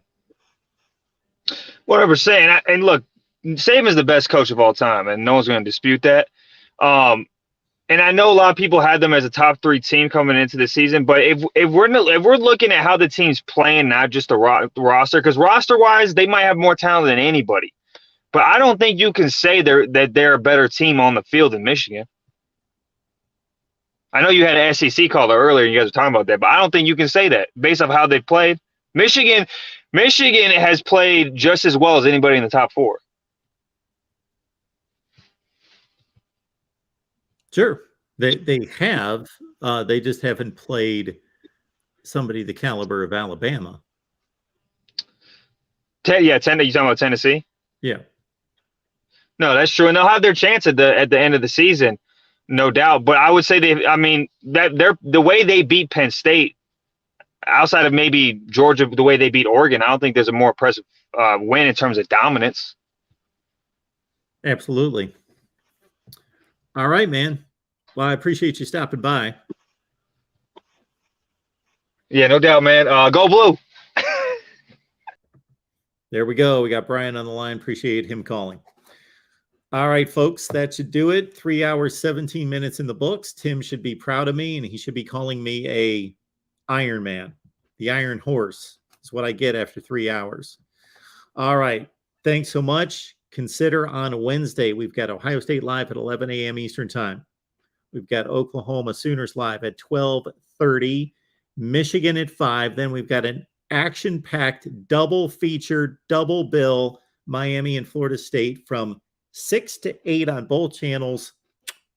The Canes and the Noles knocking heads, and that'll be a whole lot of fun.